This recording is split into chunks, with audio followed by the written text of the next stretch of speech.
Hey everyone, welcome back to the Made for More podcast. This is a podcast where we discuss leadership and personal development.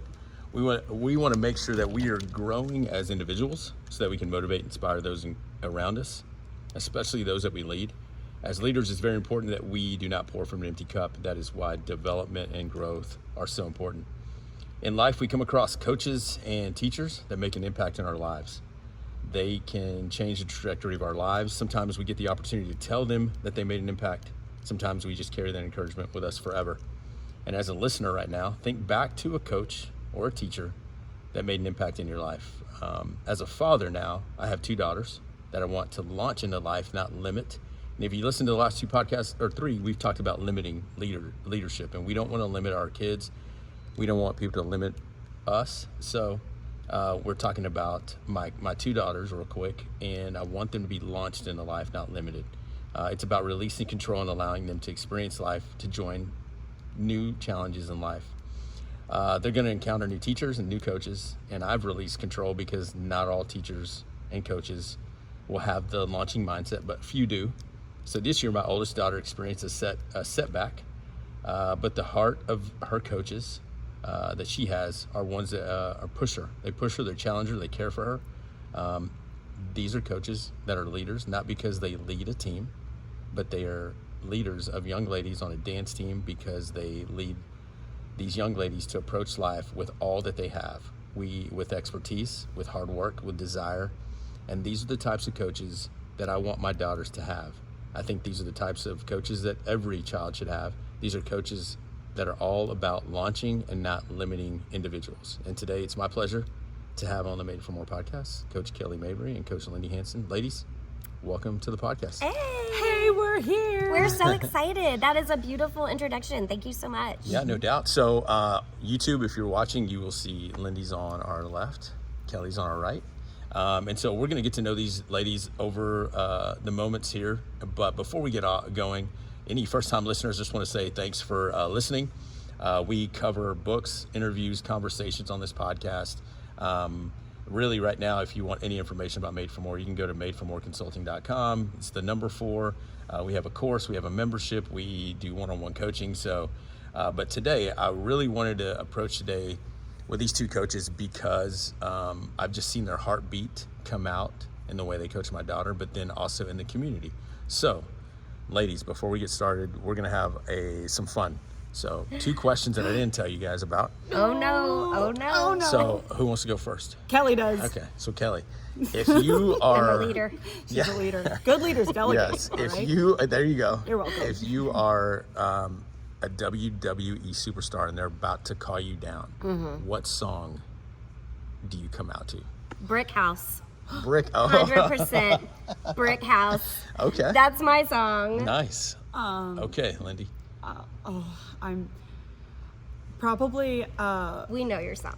no, I know, but I just thought of this is so She weird. can sing it too. I can't sing it, but I'm not going to choose that song. I'm going to choose it's going to sound awful, but Rock You Like a Hurricane. Oh, that's accurate. Is it who sings that? It's not Van Halen, it's Def Leppard. Yep, I think so. Anyway, that's been my dad's ringtone for like 15 years. Nice. So the very beginning where it's the orchestra, dun dun dun, yep. dun dun. Anyway, that's me. That That's is awesome. Dun dun awesome. dun. Here she Okay. comes. That's me. So Those are great songs. Classics too. I would not? say classics. Yes. Okay. So I'll go to Lindy first on this Okay. next one. Top 3 or top 2, or if you have to just choose one. okay. Movies. Okay, ready? Zoolander, Okay. the Simpsons movie. Okay. Wow. Okay. Then this one's niche. It's not going to match the other 2, but When in Rome with Kristen Bell. Yeah. And I when I was little, my dad and I discussed a lot about like, what is your favorite movie? Is it really your favorite, or is it the movie you've watched the most time? And I have seen those movies an uncomfortable amount. Okay. When in Rome, the Simpsons movie, and Zoolander. and Zoolander. Wow. Zoolander is like our Christmas movie. Like you Okay. know how people watch Harry Yeah, Potter? yeah. Nope. Ben Stiller fan? We watch Zoolander. You a big? No. Oh. Very small family. My mother, my dad, and my brother and I. And Okay. That's it. Okay. Oh man. Zoolander. I don't know. 3 top movies. That's so hard because I have movies I like in different moods. Yep. But movies I'll never turn down. Remember the Titans. I love That's that awesome. movie. Saving Private Ryan. Also love that movie. That's great. and Heartbreak Ridge with Clint Oh, Eastwood. I haven't seen Nice. Love those. I like movies that make you feel something. that. I like Yeah. it. I think Saving Private Ryan is probably in my yeah. top 5. I think so good. That's good. So real quick, let's get into it. Kelly, where did you grow up? Where were you born? Where'd you go to school? I don't tell a lot of people this, but I was actually born in California. My Okay. dad was Marine. What? I know. I'm just kidding. For all of you Californians, it's great. Camp Pendleton was where I was born, and then my family kind of moved around a little bit. We went to Denver for a short time, but then when my dad got out of the Marines, we settled in Austin. So I consider that my home. We moved here when I was 3, been here ever since. I'm like real Austin, you know, before Austin blew up to what it was now. Yeah, where'd you go to school? I went to Summit Elementary, I went to Murchison Middle School, and then I graduated Lanier High School, which is no longer called Lanier. Yeah. Yeah. Okay. Lindy, what about you? Where were you born, and So- how'd you get here? I was born in Midland, which is crazy because I don't know anybody else from Midland, and Mario's actually from Midland. Yes. But I only lived there for about 6 months. My dad got a job here in Austin for AT&T or something, so we moved the whole family into Austin, and then we've been here ever since. And where'd you go to school? I was an LT lifer, so I went to all Lake wow. Travis schools the entire time. So I went to Lakeville Elementary School, Hudson Bend Middle School, and then I went to Lake Travis High School, and I graduated from there. Okay. Okay. Is that where Sierra's at? Yes, she's the assistant Yeah. over there. Okay. Yeah. I think I'm doing her wedding next year. You are? We're Yeah. gonna be there. We'll be there. Yes, yes. I love it. So we'll see if she listens to this. One of the things I was She going will. to say is, being from Midland, it's such a, most people won't go back there. My wife won't. Who knows? Anyways. So what about, let's Lindy, let's go back to you real quick. Okay.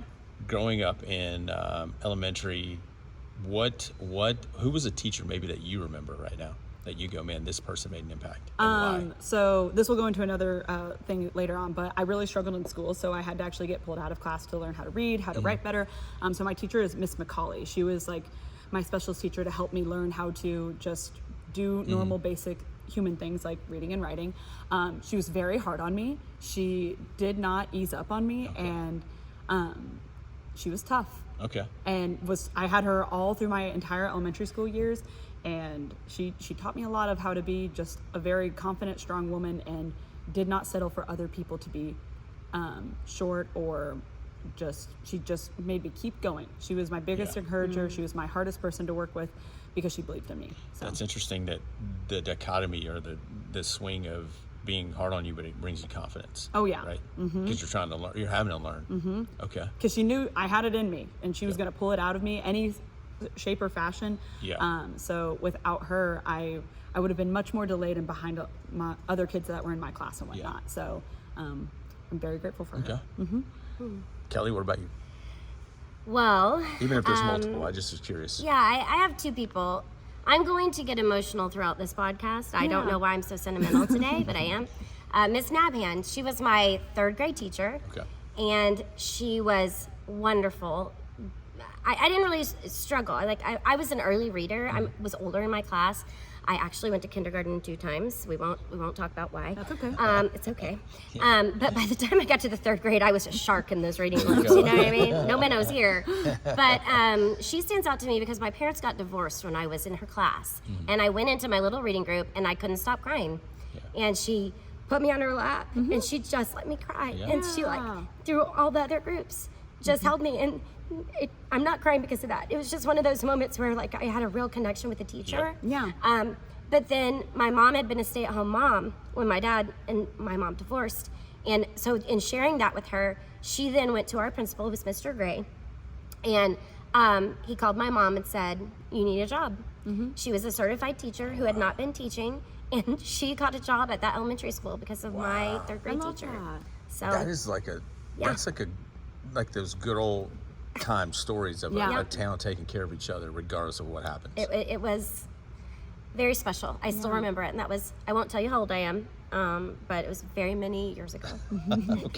Okay, those are great. And I've told some people this. So when my parents separated, maybe 9-10 years ago, I was an adult, but I was teaching at a camp, a high school church camp, and it had just happened, so it was fresh. And I'm having to stand on stage to teach, and I'm trying to think through certain things. We're talking about forgiveness, and so I finished praying, and this 7th grade little girl walks up and she said, I just want you to know my parents got divorced too and you're going to be okay. And I just looked at her, and my wife was like, are you okay? I was like, I can't talk right now because this little girl speaking life into me, and it works both ways. So anyways, Absolutely. you got to, regardless of age, people walk through things, and sure. I love that. That's awesome. So Kelly, what were some of the things that you enjoyed in school from elementary to high school? I know that's a large time, but like, what are some of the things you enjoyed? I always loved reading. So I was a reader. I was the kid that my parents would turn the lights out and I would sneak under my bed with a flashlight and read books. I loved it. So I always enjoyed that. I was great in writing, but dance, once I was able to dance, you know, our first little dance class, we had a little spirit squad in middle school. And then in high school, that was it. That took my whole focus. I was not a kid that was involved in a lot of things, but what I did really, really well and obsessed over, kind of very similar to my job today. Okay. So that was in 6th grade when you first started getting out there. Okay. Well, I mean, I started, yes, like when I first got into those school activities. Yeah. Okay. If you're outside of school, I took gymnastics. My dad was a gymnast. Okay. He actually was a competitive gymnast for the Citadel and was amazing. And so they put me in gymnastics very early, but I was a talker. And my gymnastics coach, I did floor and beam, and he was like, you know, maybe some refinement, maybe some dance classes. And so there was a little studio that opened up in my neighborhood. Tyra Wilson. It was a one room studio, and I went in for one class, and that woman could talk like I did, and I loved it. Wow. I was like, oh, this is me. So guess what? Quit gymnastics. Sorry. So you got your mom who was a teacher, your dad who was a gymnast, and you got both worlds, and they collided. Okay. Absolutely. And you danced in high school. Danced in high school. Yeah, that was my thing. Okay. Yeah, was an officer on my little drill team, and danced with Stacy Danielson, which the school that opened in the street was named after her. We were on that team together. Yeah. Okay. Oh, that's awesome. Okay. Lindy, What was the growing question? up, so What did I do? elementary through high school, I know it's a big time That period. is a big time. But what did you enjoy? I mean, she enjoyed reading. Not that you have to enjoy reading, but what were you into? How'd you get into dance? Mario, I struggled reading. Remember, I had to Yes. leave. So reading was not really my hobby, I will say. But I loved hanging out with my friends. I loved my youth group. I got very, very involved with that. I thought that was so much fun to be able to just be with other believers that knew God, knew Jesus, fell in love with him. At such a young age, and then we also could have some, good classic youth group fun. Similar to Kelly, I took dance. I did start with gymnastics. I didn't dabble in it for too long. My name is Lindy to the right, just like swing dancing, Charles Lindbergh. We can go into that lesson later. But my mom was like, you're going to dance, essentially. My mom actually owned a dance studio in Midland. I don't know if I told you that. She owned La Petite Dance Company. I can't tell you where it was. I can't tell you what part of town it was in, but she owned the studio for like 10 years, I think. That sounds familiar, though. And then my mom and dad got together because my dad loved the behind the scenes of it. Sorry, I'm kind of rambling off. No, but you're good. This is good. That's why we ended up moving here. So throughout my whole life, she was like, wherever we go, Lindy's going to dance. We're going to figure it out. So she put me in dance studio classes. I wasn't really into the studio competition side of things. I loved taking a class and learning a combo. I enjoyed that so much. And then it was just a big gamble of me if I would even make the drill team. I was not the highest level performer. I was a very fun girl.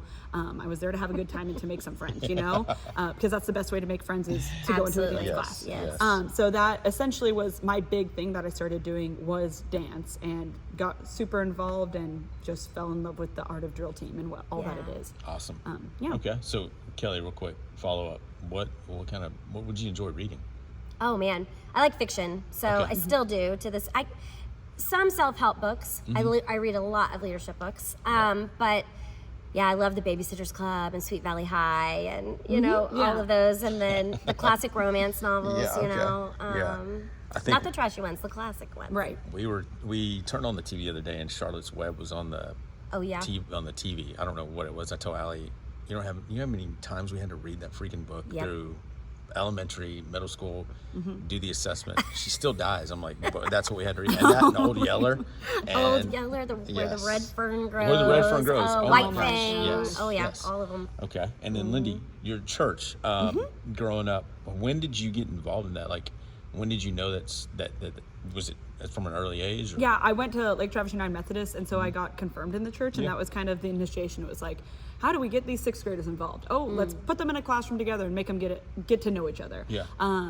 And so I started just going on Wednesday nights we also had Wednesday nights and Sunday nights, and we would just hang out and have some, all the silly things you do at youth group. And so that's when I started getting involved, and I was involved in our youth group whenever I lived in Denton and whatnot, by leading the kids and everything. I'm not involved in my youth group at my church right now, but I think I kind of handle my own youth group essentially here. Yeah, definitely. And we can get into that. It's influence, right? It's influence where we're at. Yeah. And I will tell people that are listening, Midland is not necessarily known for dance. It's more football. It's more that.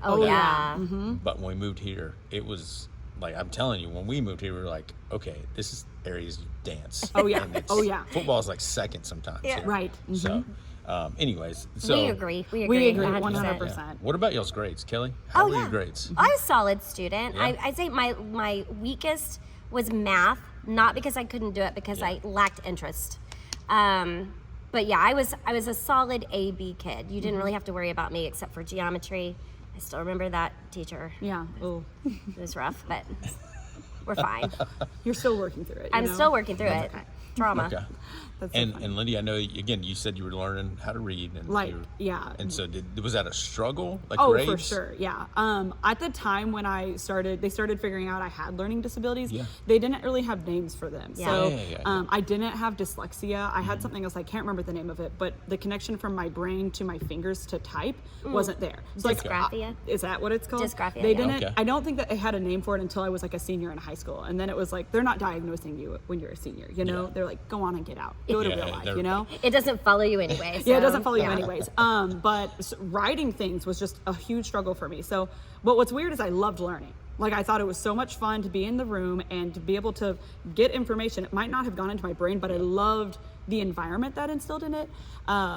And I took a lot of things from being in dance class at studio that helped me in my education at school. That's good. And so you learn everything in dance. You learn how Everything. you learn how to count. You learn how to have rhythm. You learn how to have spatial awareness. You have so many good tangible skills from teaching or from learning in studio that can go into how you actually learn to receive information in every subject you could possibly be in. Absolutely. So I wouldn't say I don't want to say I didn't care about my grades. I did, because I wanted to do well, because I wanted to be successful. I did struggle to get superior grades, but I didn't ever let it be a handicap for me. Okay. I never let me struggling to learn let me not learn. Yeah. So that kind of goes into my testimony and my kids and whatnot of just like I struggled really hard. You're going to struggle too, but that's going to make you so much better. It's going to make you the hardest worker in the room, and you're just going to be better for it. Yeah. And I think if you don't have people around you to tell you that, like y'all, it's so easy to get, even as an adult, if you're isolated, or even as a leader, if you isolate yourself, you focus on the problem, not the solution, right? One of my buddies has a Post-it note on right by his light switch, and it's a white sheet of paper with a black dot right in the middle. So he always asks, what do you see? And people go, a black dot. He goes, no, it's a white sheet of paper with a small. And he's trying to get his perspective, but you need someone to sometimes come alongside you and go, hey, this is just a bump in the road. Yeah. It's going to make you better. So sure. I love that. So real quick, college. Where did you go to college? University of Texas. There you go, hook 'em. I started at Kilgore. I was a rangerette, 94, 96. We both share that sisterhood. But after my freshman, sophomore year, I transferred to the University of Texas, majored in history. And I did that. I need to include this as a very important part of this podcast. Wanted to major in dance, and that was what I wanted to do. And my dad, the Marine, who I referenced earlier, said, you will never have a career in dance, and I won't pay for it. Oh my God. Crazy. What am I doing now, Dad? She's teaching dance. I love to tell that story. But so I majored in history, thinking that I could be a history teacher and coach dance. That was still my ultimate goal. Yeah. And of course, I have literally been teaching dance ever since. How awesome. So real quick, I love history. Did you struggle with history? No, I loved it. Absolutely loved it. That's awesome. Loved history. Liked it in high school, but fell in love with it in college because they actually, they teach it on a different level. Yeah. So. Okay. Yeah, Awesome. and I actually taught history, government, and economics for the first several years of my teaching career while also coaching dance. That's excellent. Lindy. So right after high school, I went to go try out for the Rangerettes and everything. I didn't make it the first time. Okay. So I tried out the following year, and then I did make it for the 78th line, and I ended up staying there for 3 years. So my first year was kind of my red shirt year. Yeah. I got all of my core classes finished. I was still in the dance department classes. And then after I finished up being a Rangerette, I went to TWU in Denton, so Texas Women's University. And then I studied dance there. I graduated, and I'm here now. That's awesome. So really quick, I don't know why she keeps coming up, but I know we talked about Sierra earlier. She was my Rangerette captain, so she was on 78th line with me. So crazy because she wrote me a letter when she was a junior or senior in high school about her hero, and I lost it again because she and I didn't get to know each other. She was serving in the kids section of our church, and I was like, "Why aren't you coming to youth?" She was like, "I've never been invited." So I said, "Come on." So she started coming, and my daughters looked up to her, and so little by little, I started hearing some of the struggles that she had, and she didn't make captain, I don't think, and it killed her. But I was like, you got so much to offer. So then we walked through her senior year, and then when she got to Kilgore, I was sitting there going, if you would have let that hold you back, right, you would not have been captain. And I remember turning on the Thanksgiving parade in Midland with my family, and my wife was like, "That's Sierra next to Al." I was like, "No, it's not." She was like, "Yeah, that's Sierra." I was like, "Oh my gosh." And so again, going back to people in our lives that help us look at the struggle zoomed out, because we're so zoomed in, right? Did you have someone, high school, college, in y'all's lives that was that person? Or did you ever have a moment in your life in high school and college? I know we can get to adulthood, but high school, college, where you maybe struggled and you go, and it's okay if you didn't. I'm just curious if you had someone that came alongside and said, "Hey, you got to zoom out because you're struggling here." Either one of you. And it's okay. I think you're thinking, but I know your story, and I think your mom was that for you. Oh, my mom has always been. Yeah. I mean, when you didn't make Kilgore. Oh yeah. She was your zoom out. Oh yeah. I mean, my mom. See, I'll get emotional. I love talking about my mom. I'm not ready to talk yet. Wait, okay. Hold on. I have to lock in. Go, Kelly, go. Man, I don't know if I have a person. I think I've had a lot of different people that I look at for different traits. I know that I read this in a book somewhere. It's not me, but it says exertion creates capacity. So the harder you work, the stronger you get, and the harder things that you go through, and you go through them, the stronger you are at the other end. Yeah. And I just tell myself that. I don't have anything in my youth, but I went through a divorce that was very hard. And I just remember that mantra every day. This is hard today, easy tomorrow. What I'm going through today is going to make me stronger tomorrow. And so seeing other women who've done that, my mom for one, my stepmom who I love and adore, and just watching them. So the obstacle is the way is what we say. The obstacle is the way. So really quick before Lindy talks, I'll let, and I mean, some of the, like, I've already said this to you guys off camera, was I don't mind people getting in my face and say, let's go, let's move. So when your dad said, I'm not gonna support a dance, it was on. So how did you respond to that? Oh, I did. Well, I respond like a typical youth with rebellion. And so for the first 2 years, I was like, I'm gonna show him. And then the bills came, and I was like, there might be a way to make this work for all of us and get on the same team. I will say that I don't like this about myself, but when you tell me I can't do something, it's almost like, oh, okay, now I'm going to do it. And it just made me more committed to finding a way to do it. But I will say this, and I've told my dad this, I am so thankful for that, because if I didn't get my teaching certification, so many doors would have been closed to me that have been opened. And specifically when I went through my divorce, I had taken 2 years off to stay home with the children. I needed a job right then. And I was able to go in and just get a job, and I was just teaching world history and coaching soccer. And then they held me, and they were like, the next year we'll have a dance job for you. And so it got my foot in the door. But I mean, and so far you guys have both talked about this, though. It's so interesting how some people think that it's the whole discipline equals freedom. As you think it's when someone says it must be nice. Well, you don't know what must be nice. It's not. That's right. It's the pathway that you don't see that has paved the way to get here, from heartbreak to divorce to having to pave your own way at some point. And then the door opens maybe 10 years later, 5 years later. It's the waiting and the process. So I like that. Are you I'm ready. I don't know why I got choked up. I love my mom. It's okay. But I have just been so impressed by my mom and the woman that God has created her to be. She's the most godly. God is in her. She always says that Jesus is her best girlfriend. Nice. She wants to write a book about that one day. Don't steal that, anyone, all right? But every time I've had a struggle, something has happened. Whenever I didn't make Rangerettes, I was not well. I had dreamed about that I think I started dreaming about that a year and a half before I actually decided to try out. And then when I didn't make it, it was like, what do you mean? I didn't make it? What do you, I worked so hard, and it was like, I prayed to God for this, and I asked, it was like clarity, like, God, do you want me here? And he said, yeah, go do it. And so then when I didn't make it, I was like, well, that wasn't an option I thought you were going to give me. And I remembered after the sign dropped and I got back in the car, I'm going to be honest, I used a lot of creative language in the car because and my mom who has never heard any bad word in her life. She's like, this is my baby. What's going on with her? Oh my gosh. Anyway, but she was just like, we got to the point where I kind of came to my senses. I was like, I don't know what this is, but like, if not Rangerettes, then what? And like, if not now, then what? My mom was like, Lindy, that's so impactful, because it's like, Rangerettes is really cool. Like, it would be really cool to be a Rangerette, but he's saying no to you for some reason. And my mom always told me growing up, and we use this now, it's such a short, simple phrase, but God is going to bless it or he's going to block it for you. And it's so hard when things are blocked. And I was blocked to be on a part of the 77th line. And I didn't know what was in store for me. And luckily it was actually to be a part of the 78th line. But my mom was my rock during that. And every time I called her, I was like, Mom, I just want to wear the red, white, and blue. Why am I not there? Why am I not doing that? She was like, there's something bigger for you. And so my mom is so quick to point it back to Jesus. She is so quick to be able to pull the Holy Spirit into the conversation.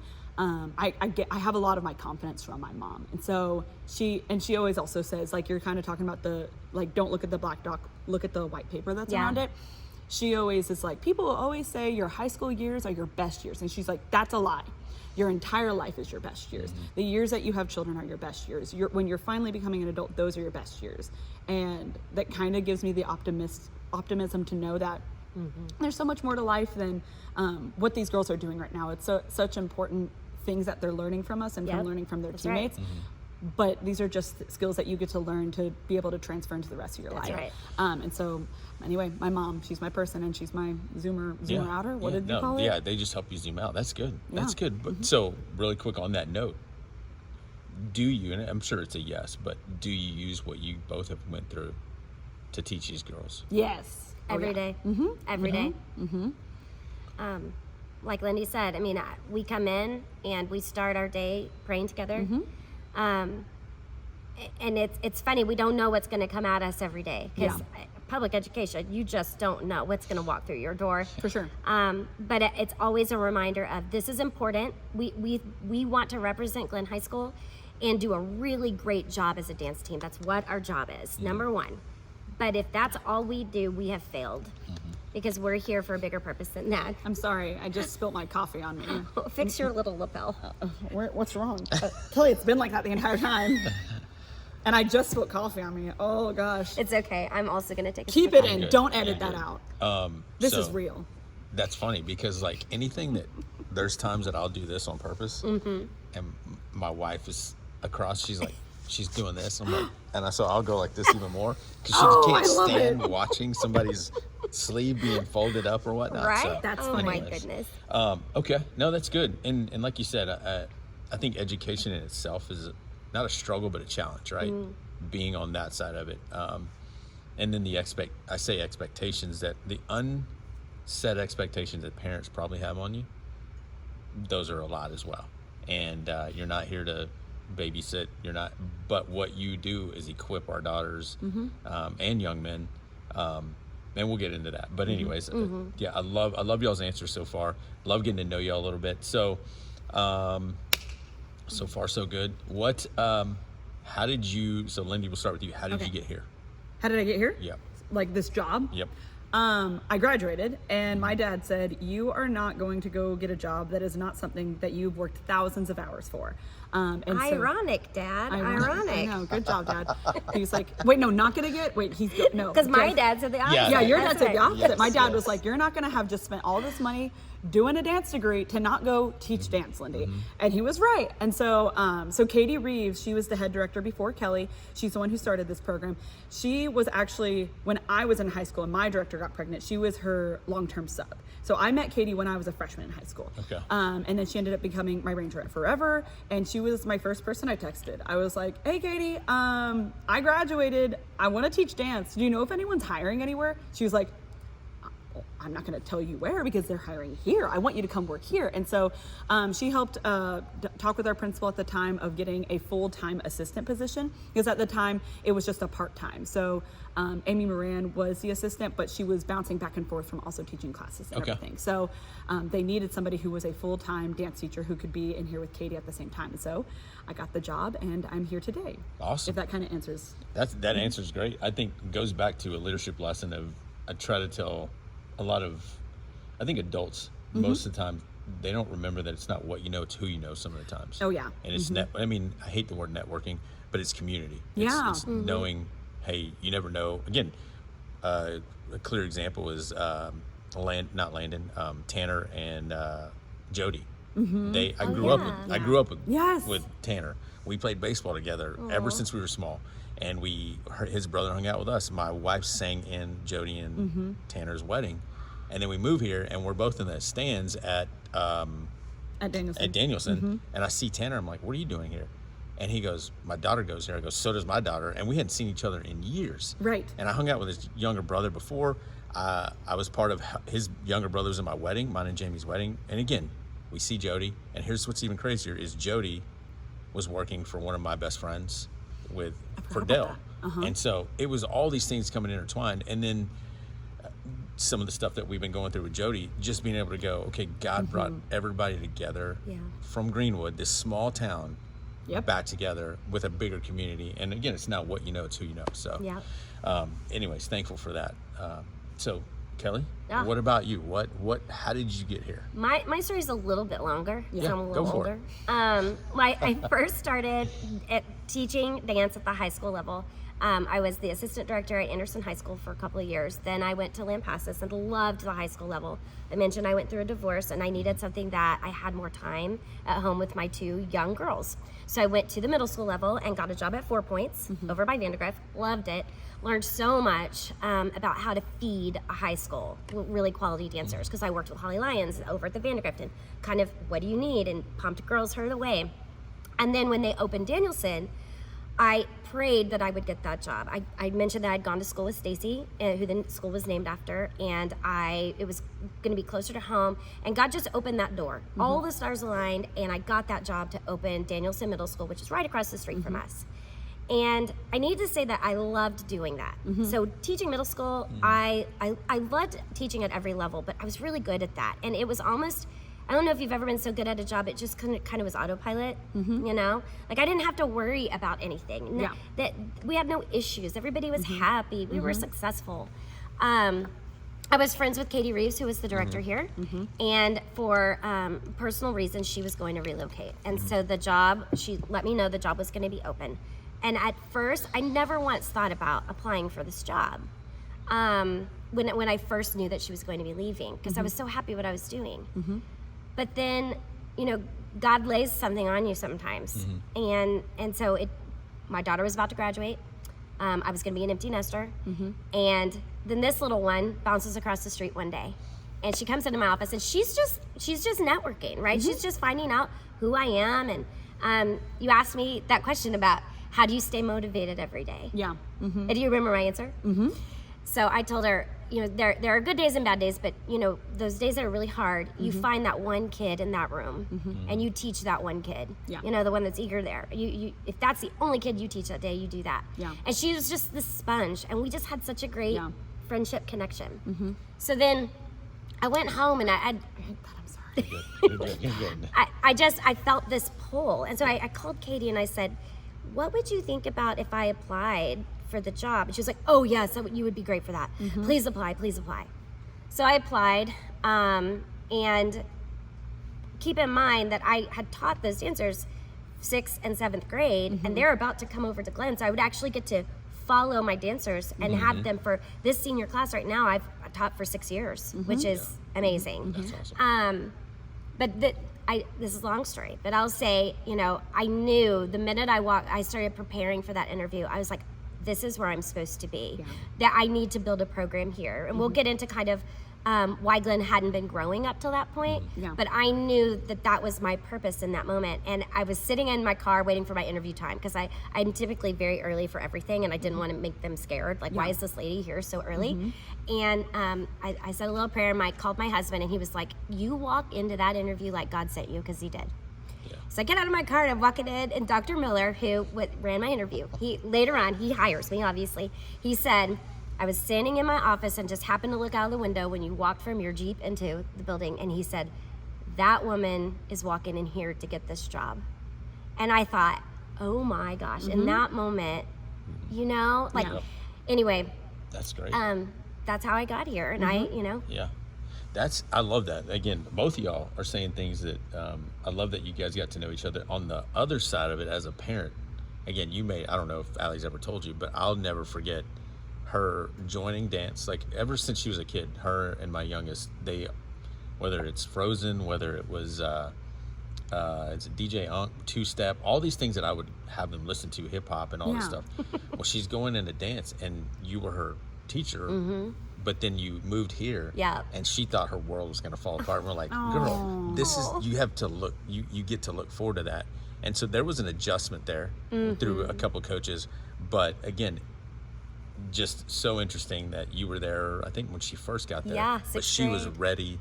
She believed in you, and that's again, it's so weird, the stories. It's not a coincidence. Again, just the stories behind the scenes from y'all's, and then mine, to go, hey, there's a lot of things that were happening behind the scenes. So, okay, that's great. So both of you guys get here. I want to jump in and say this one thing. So that everybody kind of understands. But so Katie had been here, is that 6 years? 7 years? She opened Glenn. Glenn. I get on board. So I only worked with Katie for 1 year.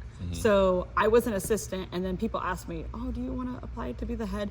And that was a big, no, thank you. Not at all. I'm good being where I'm at. And so it was an interesting dynamic, because I think typically in a situation like that, you would want the assistant to grow up and to try to take on that role, but I had no interest in that. And I had prayed a lot about, was like, we need a woman to come in here and to shape up the program. We need somebody to come kind of change things up and whatnot. And when Kelly, I remember the day that Kelly called me, she was like, hey girl, I'm thinking about I remembered I was driving, and I think you might have sent me a voice memo, I don't know, and I listened to it, I was like, oh, yes, God, let's go. Jesus, this is what we need. I remember I was so hyped and I was shaking. I was like, this is what Glenn needs. This is what Guardians needs.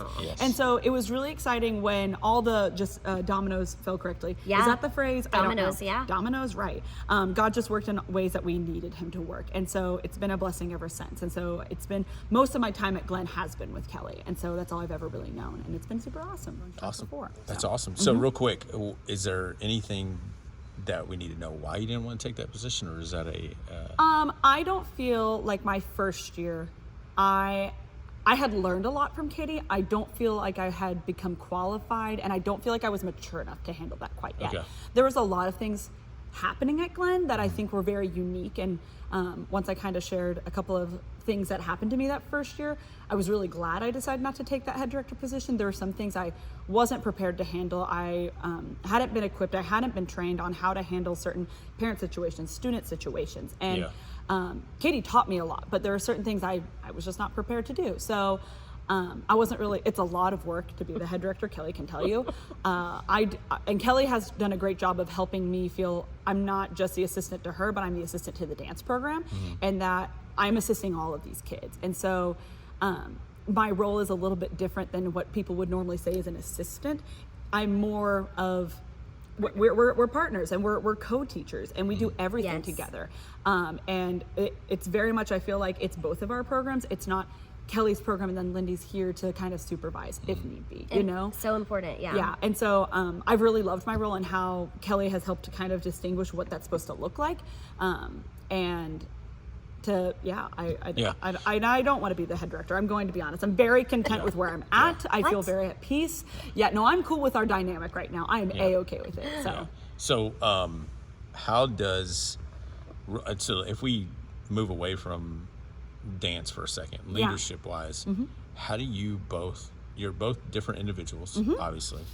How do you both learn best? Or do you hands-on, you want a leader to walk with you through, tell you, and then you do it with them? Or do you want somebody to go, hey, here's a goal, here's what I need done, and you go, I'll figure this out on my own? How do you guys enjoy being led, and how coachable are you, and how do you learn? I think yes to both of them. I think I prefer to work with somebody that I can easily ask questions. I don't have a hesitation of like, there's this part of the process of us handling a major event that I don't know how it would do. I don't really want to do that alone. I don't like to do things alone. I would rather have somebody to do it with me.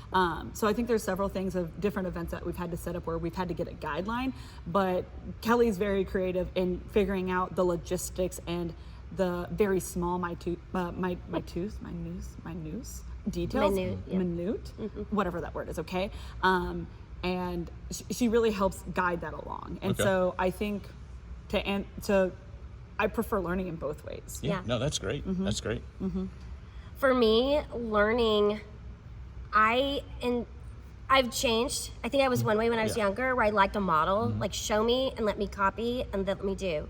And now that I'm older, I like for you to give me examples of what you want. I want you to create this event. I want it to serve this many people, and then let me do it my own way, because I have a lot more confidence in my work now. I like to see other people's examples. I think that's one of the reasons why I like those motivational movies, because I like to see what worked for other people and then make it work for me. When we think about how I teach, like how I mentor Lindy, I know that she doesn't want to move into this role, but it's still, I still teach her as though she will, because I think the partnership and the buy-in is so important. Like you mentioned, you're the assistant to this program. If I'm not here, I want you to be able, I don't want it to miss a beat. And I think, we do that really well. Yeah. That's good. No, that's a really good answer. And I think leadership in itself is when either one of you are out of the room or both of you are out of the room, the way these girls respond is a reflection of how you have taught them. Yeah. Raised them pretty much, because you raised quite a bit of our daughters. So the both of you. But that's good. Okay. Yeah. I was just curious because, again, I think there's people in our lives that coach us or teach us, but they don't see themselves as a coach. And I think when people do see themselves as a coach or a mentor, it lends more of the coaching, the trainable things to whoever's being trained. And you go, that's my, it may not be my responsibility, but I'm taking it as ownership because I want them to be better. I want them to be better off in life regardless of what I'm teaching them. So okay, real fun, I guess, fun question. What are some jobs outside of here that you had that most people may not know? Oh, Do you want to go? I was a stylist for Stitch Fix. Oh wow. Yeah. Okay. It was a part-time job I did through COVID, and I love, I mean, y'all might not know, but I love style and accessories. And it's funny because the reason I got that job was I said one of my jobs as a director is to pick costumes that everyone feels confident in and looks good in on a lot of different body styles. So that's a side job. Also, my very first job ever, I was the soft serve ice cream girl at Dairy Queen. I can still do a perfect little curly Q on the top of a cone. I love that. I didn't know that. That's Where at? cool. Which that's one? So much fun. The one over by North Cross Mall on Burnett Road. Yep. Yeah. Okay. The OG Dairy Yeah, Queen. that is the OG. My very first job, actually, I guess it was my second job, was I worked at a place called Party Couture. It's no longer in business. This is funny. So I was a balloon specialist. I created very elaborate balloons. true. And it's very funny if you know about my finger situation that happened last year.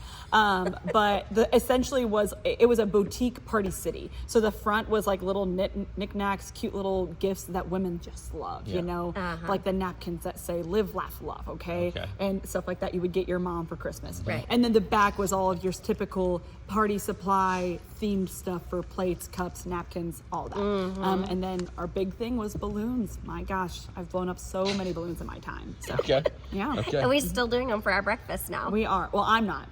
Okay. But you're guiding, you're teaching, Yeah, you're I mentoring. tell other people what to do, but I Yeah. don't do it anymore Okay. because of the situation, you know. But I will say that the style, I mean, I was in here for breakfast one Friday and you said, hey, we're not revealing the I guess the fit? tire Yeah. or whatever, the fit. And I had to leave town, and so my wife took a picture down. She's like, "You will not believe what they're wearing." What day was it? It was the ones with I think the overalls. Oh yes. Because it almost yeah, looked like yeah. Tennessee, The checkers. almost like Tennessee Volunteers. I was told I Absolutely. looked like I didn't tell you this, I looked like a Whataburger worker. Oh, that's exciting. Yeah. Y'all and should then have I- went and hung out at Waterbury. We should Should have. Wow. I thought we looked really cute. And you know what? I would have rocked that at Whataburger. You know? Absolutely. Without a doubt. I like Okay. Whataburger. That- We're looking for fundraising sponsors, so Yes. There Whataburger, you hit go. us up.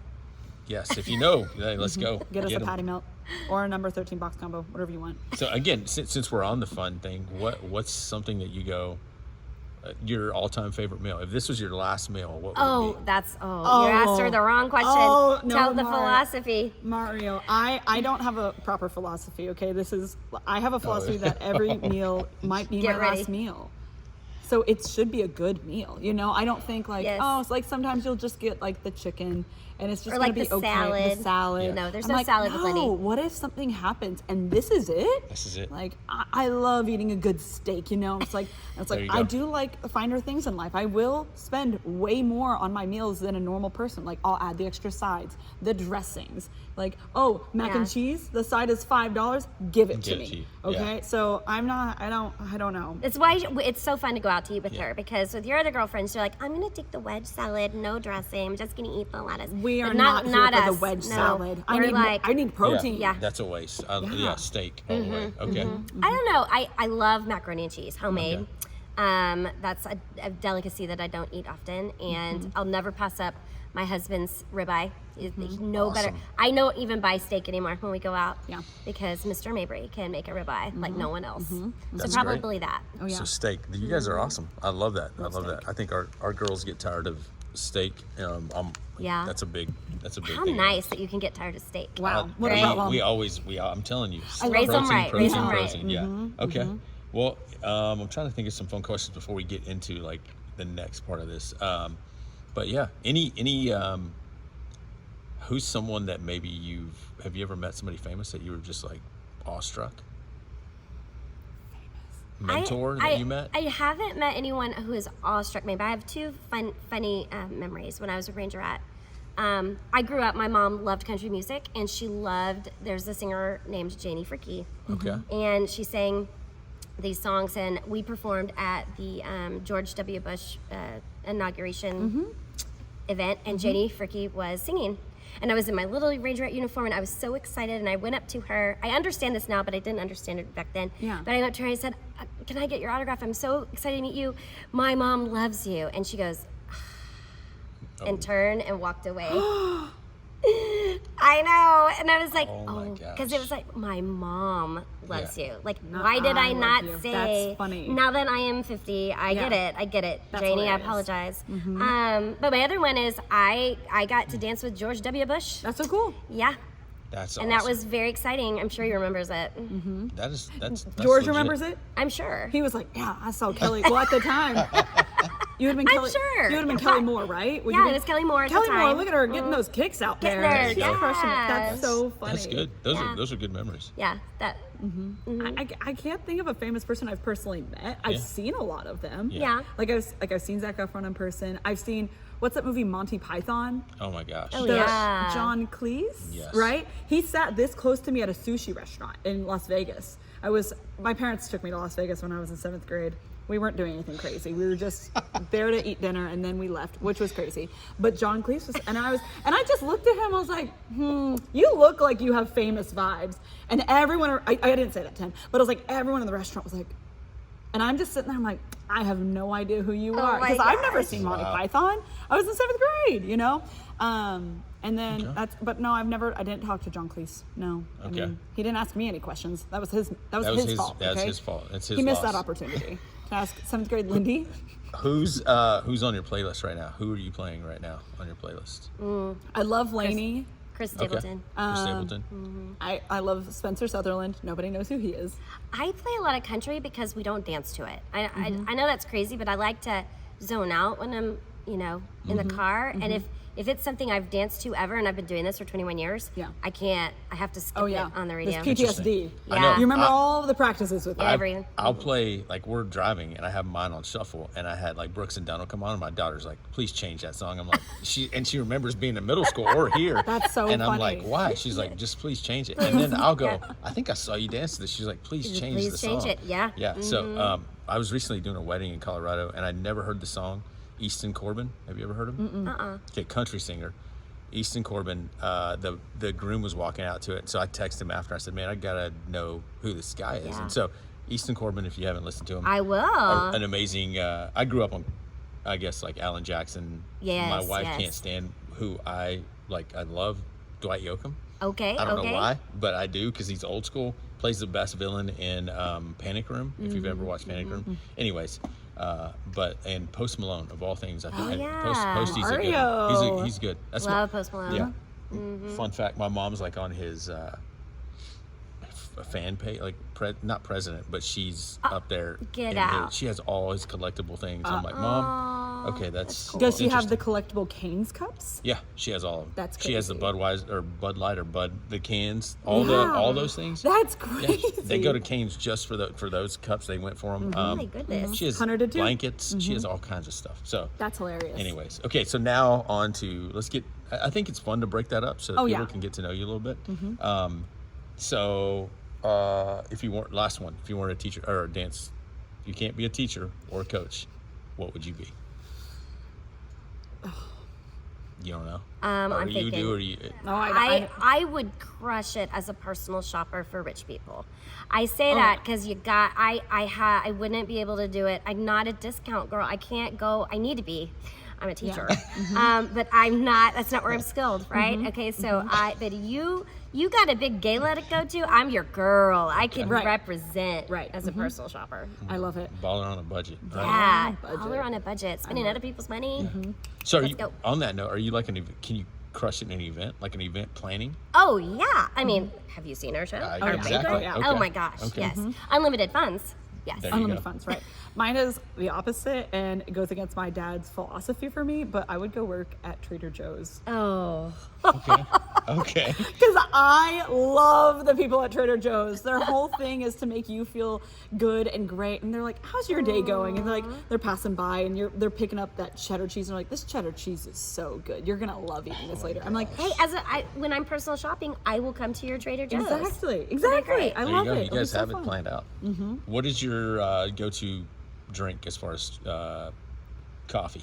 I don't even know. What's my go-to drink? Kelly- Someone orders it. Yeah, Kelly has no idea what she orders, okay? But she's about to find out. Every time she's like, we need coffee. And she's like, Lindy, can you order it for me? I'm like, yes, I will. Kelly likes to get a hot latte, typically with sugar-free, hazelnut sugar-free vanilla, but lots of pumps of it. So That like sounds like 3 me. to 4. Okay. She doesn't want the real sugar, but she wants the sweetness of the sugar. Okay. Always hot, never ice. That's important, Okay. Mario, okay? We got it. For me, I go through my seasons. I just came back from Japan. I just came back months ago. I did, but I was on a matcha kick. But I kind of disrespect the matcha because you have to put a lot of sugar to make it good. Do you like matcha? No way. Yeah. I can't. It's like drinking grass cuttings. No, I can't get no. behind it, but it's Yeah. got a huge Yeah. following I've with said the the same young thing. people. You might as well just get the weed eater. Yeah. And I put it mean, in you're the- not wrong, Mario. That's Yeah. why you have to disrespect the matcha. yeah, no, all right, that's no, what people on the internet told me. They're like, you know what? Put as much sugar in you want it as you can because you want to enjoy it and you want to try it when you go to Japan. And I had, but You had real matcha. I had real matcha. Okay. Like everywhere I went, Yeah. it was like I'm sure it was they different did the over whole there. ceremony with the whisk. I'm sure they bowed to it and whatever, you know. I can't do that. They did I it all. didn't know it was a thing. It was a total, oh man, every single place. But I will say, after I drink matcha, I don't have that crash. I don't feel as jittery. I don't feel like I have the brain fog and whatnot. I feel so much more alert. Interesting. If I drink a cup of matcha rather than a cup of coffee. But if I'm gonna drink coffee, I'm gonna have a honey iced latte. Honey liced. Honey lice. No, I don't want lice in my latte. Okay, hold the lice. Honey iced. Add Okay. more ice, please. Okay. I'm telling you, this happened yesterday. I don't drink coffee, never have. Good for And you. I drive up to Starbucks, and we went to Sonic, and I told my daughters, hey, we're gonna grab a drink, and of course Allie, she's like, I don't want a Sonic. like, what do you want? girl. Starbucks. So we go to Starbucks, and I already said it ahead of Training time. her right. Look at her. I said, I am not going to order because I don't understand this freaking lingo. Oh no. So she That's my Levante, husband. texts me. Grande. She's in the back seat. She texts me, and I read it, and the guy says, "Huh?" And she starts laughing, and so does my wife. And I'm like, "Okay, I'm not gonna order this ever again." I don't know what it Did was. she prank you? No, Did she I've not seen say those you pranks. want the pinkety drinkety? No, You know? no, That's but funny. it was something, all this foam, and I was like, the All guy's this like, foam. what? And so my wife had to, anyways, the whole coffee thing, I'm just like, my dad just had, I think, black coffee or Folgers and just milk, and I'm like, well, I guess that's not a thing anymore, so. No. Oh, no. We have our espresso machine in our office, and if the viewers are lucky, we'll show it to you later. Oh, yeah. We There have you we have a grinder. We grind our own beans here at Oh Glen my High God. School. It matters. We have a frother. We make our own foam. We take it very I had seriously. no idea, expensive. so yeah, maybe And we'll I- all learn something here in a second. Oh, you totally will. We'll teach you. So let's get back to the show. Okay. You don't apply for the job, I don't apply for the job. and Kelly, you come in ready to take this job over. Yes. He knows he's going to give it to you. So, what do we need to fill in the gap there? How does all this come to fruition? I think what people don't understand when I was hired, and I'm trying to think of the right words to say this. The program, Glen High School, when we're talking about just dance alone, started in 2016 with just freshmen and sophomores. So the very first year that it had a full high school of freshmen, sophomores, juniors, seniors was 2020. Oh, That's when our dance team really should have been comparable in size to all the other high schools because we had Yeah. a full school. But we were still very small, and then COVID shut us down.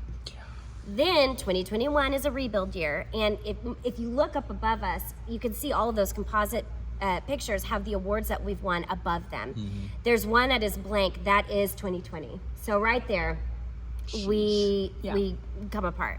2021 comes, and we're still not all back in person, and so the program still doesn't grow. People don't try out for a team where they don't know if you can perform. Yeah.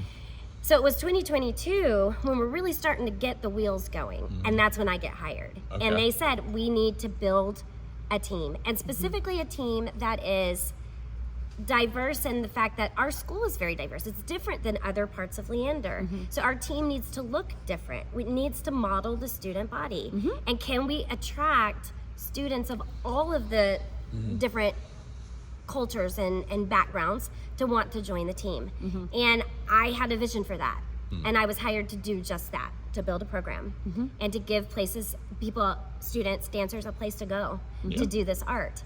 So I come on board and immediately start putting some things into place to build that.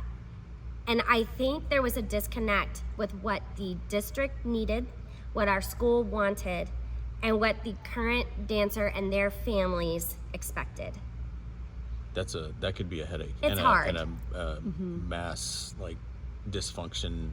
When you have a team that is used to being very small and they like it small, but then your job is to grow it, there is a disconnect. And so navigating that was difficult in the beginning. Yeah. For both of you, I mean, how did you feel? It was a very different ball game because since I was still there, it almost had been better if you had 2 new people. But since I okay. was there and I liked the work that we were doing and I believed in the work that we were doing, I didn't want to leave, because there was a lot of work to do and I wanted to be a part of it. But since I had kids who had been with me for the first year, then we had this switch over, and then Kelly and I have this new awesome fun dynamic. They weren't prepared for that. And so that was a challenge all on its own because a lot of the kids said I had changed, I had morphed into this different person, but really I just got better at my job. And I got more efficient. We got better at all the different things that we needed to do to make Guardians and eventually make Angels become what it is today. And so, like Kelly just said, district to our school, to our kids, none of them saw the same alignment of the vision of what it needed to be. But the vision it needed to go, what Kelly was just saying, it had to go that way. There was no other option, or else we would still be small. We wouldn't have Angels. We wouldn't have the numbers that we have today with the dancers that are in our dance department. So, I think now we have very few of those challenges now. Oh yeah, and all of that goes back to communicating what the vision is and being very clear on this is where we're going. I think it's hard. We have auditions in December and then I'm hired in May. Now, if all of that had happened at the same time and those families and those students knew what the new program was going to look like before they auditioned, it would have been a smoother rollout. But you know, life happens and you go with it. I think one of the first things I did when I came on with Lindy was we decided who we were going to be. Because, you know, we belong to one another, and we're going to stand in front of these students, and we need to be united. So what do you need from the job? What do I need, and what do they need? And we put all that into place, and it gave her more of a voice in front of the dancers, more ownership of different things that you do. And so when she comes on, whereas used to, it would be the head director, and she's just standing in the background, kind of enforcing what head director says. Now a lot of it's coming from her, and they weren't ready for that, and that was different. There's so many leadership lessons though from what you said, the expectations from different people. I mean, number one, that's a leadership lesson itself, but then the communication's a huge, that's huge. If you don't have that, if there's a breakdown in the chain, something's going to go awry. And then for Lindy, for you, thinking through, you're under the supervision of someone else, new leader comes on, that's a whole new leadership lesson as well. To go, I got to pivot, and then I have girls who are following me that are probably going to come to me and voice things. And that it happens anywhere you work. Hey, we got a new boss. Well, is he or she this or she? You gotta build cohesiveness, because if not, there's a break in the chain, and then there's no trust. So, can you speak on any of that? I mean, I can. Kelly and I were very quick that I don't want to say witness, but we had to have kind of like this co conversation that we had to always have with kids. Like, there were not going to be times that it was necessary for kids to talk to me alone, you know, because I think sometimes your dance teacher, depending on your setting, is also your counselor, and I'm not trained in that. I'm trained to teach you dance. I'm not trained to help you with your mental psyche. I'm not trained to help you on something that you are trying to navigate on your own, that I should send you to the counselors. And so anytime kids for some reason felt like I was a soft place to fall, they got a very big culture shock when I was like, I'm gonna stop you right there, and we're gonna go grab Kelly, because would you be willing to say this in front of me with Kelly next to me?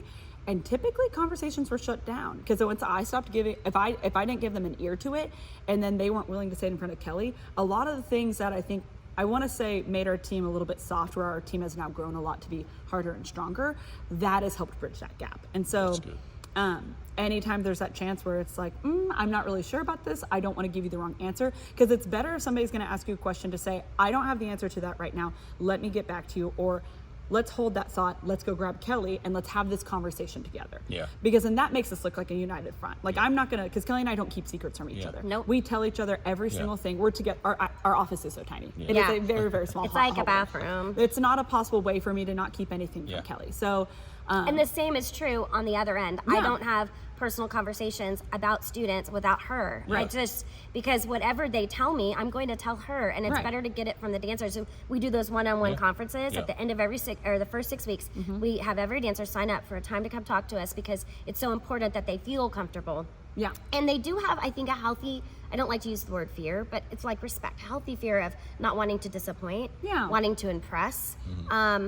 But you have to also bring that wall down to know, I do want you to have that healthy dynamic, but we do want to know what you're struggling with and how to support you. We don't counsel you, but we do hear. And as you know, because Allie's come to us, I don't know if I could say her name or not, but she will come to us and say, I'm struggling with this, and we're there to help and support.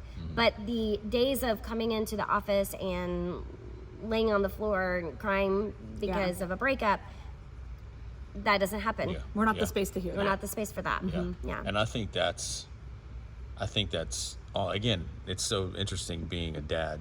I think that's what I would prefer, because I want my daughter to go, I got this. I have people like my parents for that, but my coaches are going to push me to go beyond this. Go talk to mom, go talk to dad, go talk to, that's good. If you haven't had the conversation with your parents first, I don't know if you should talk to us about it quite yet. And that's the whole purpose, is that you want to make sure that your kids feel comfortable talking to their mom and dad. That we are not replacing their mom and dad, even though people say we're mom and dad.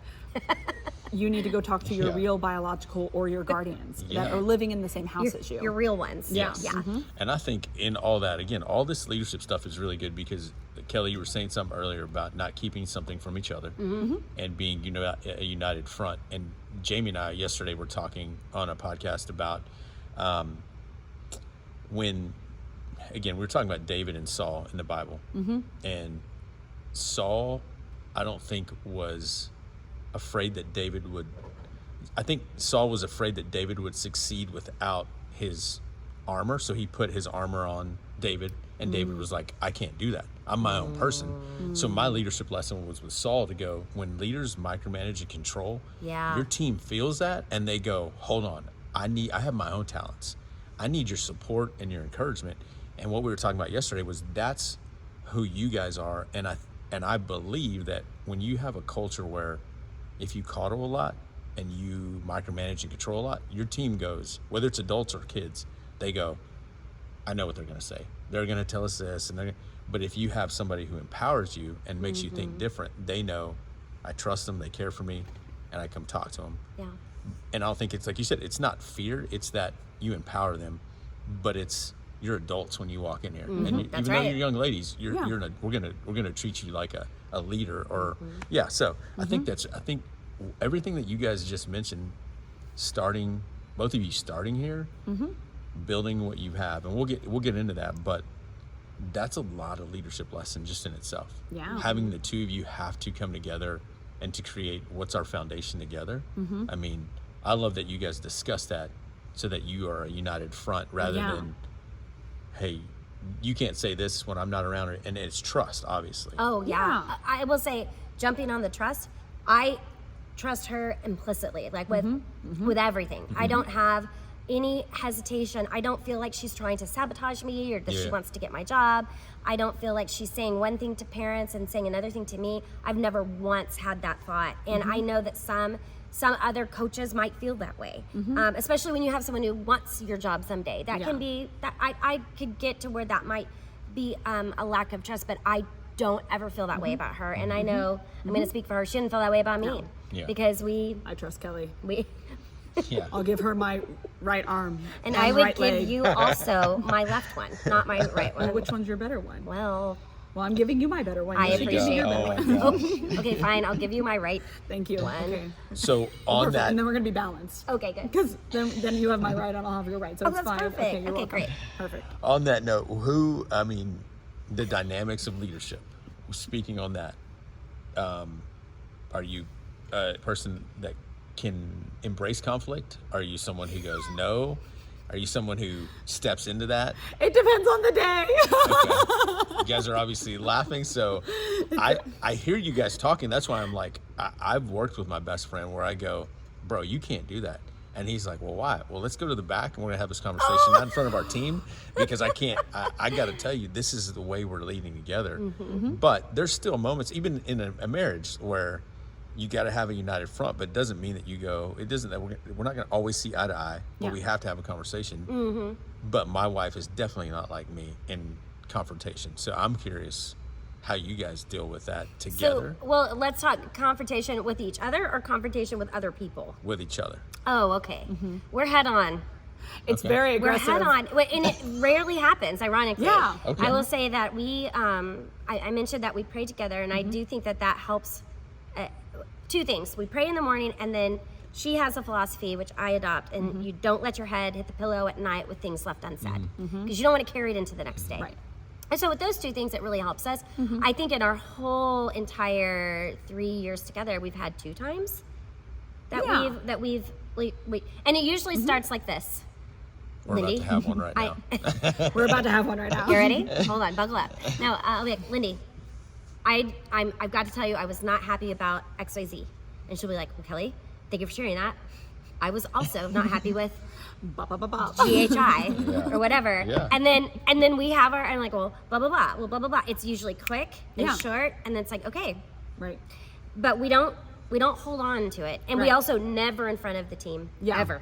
That's Never. good. And neither one of us are passive aggressive. We're just aggressive. Yeah. And so there's You're no welcome. innuendo. There's no hints. Right. There's no, ooh, is she upset Right. with me? It's very, oh. She's upset. She's upset I understand. with me. And I read the room and I figure it out, and that's when I catch the vibe.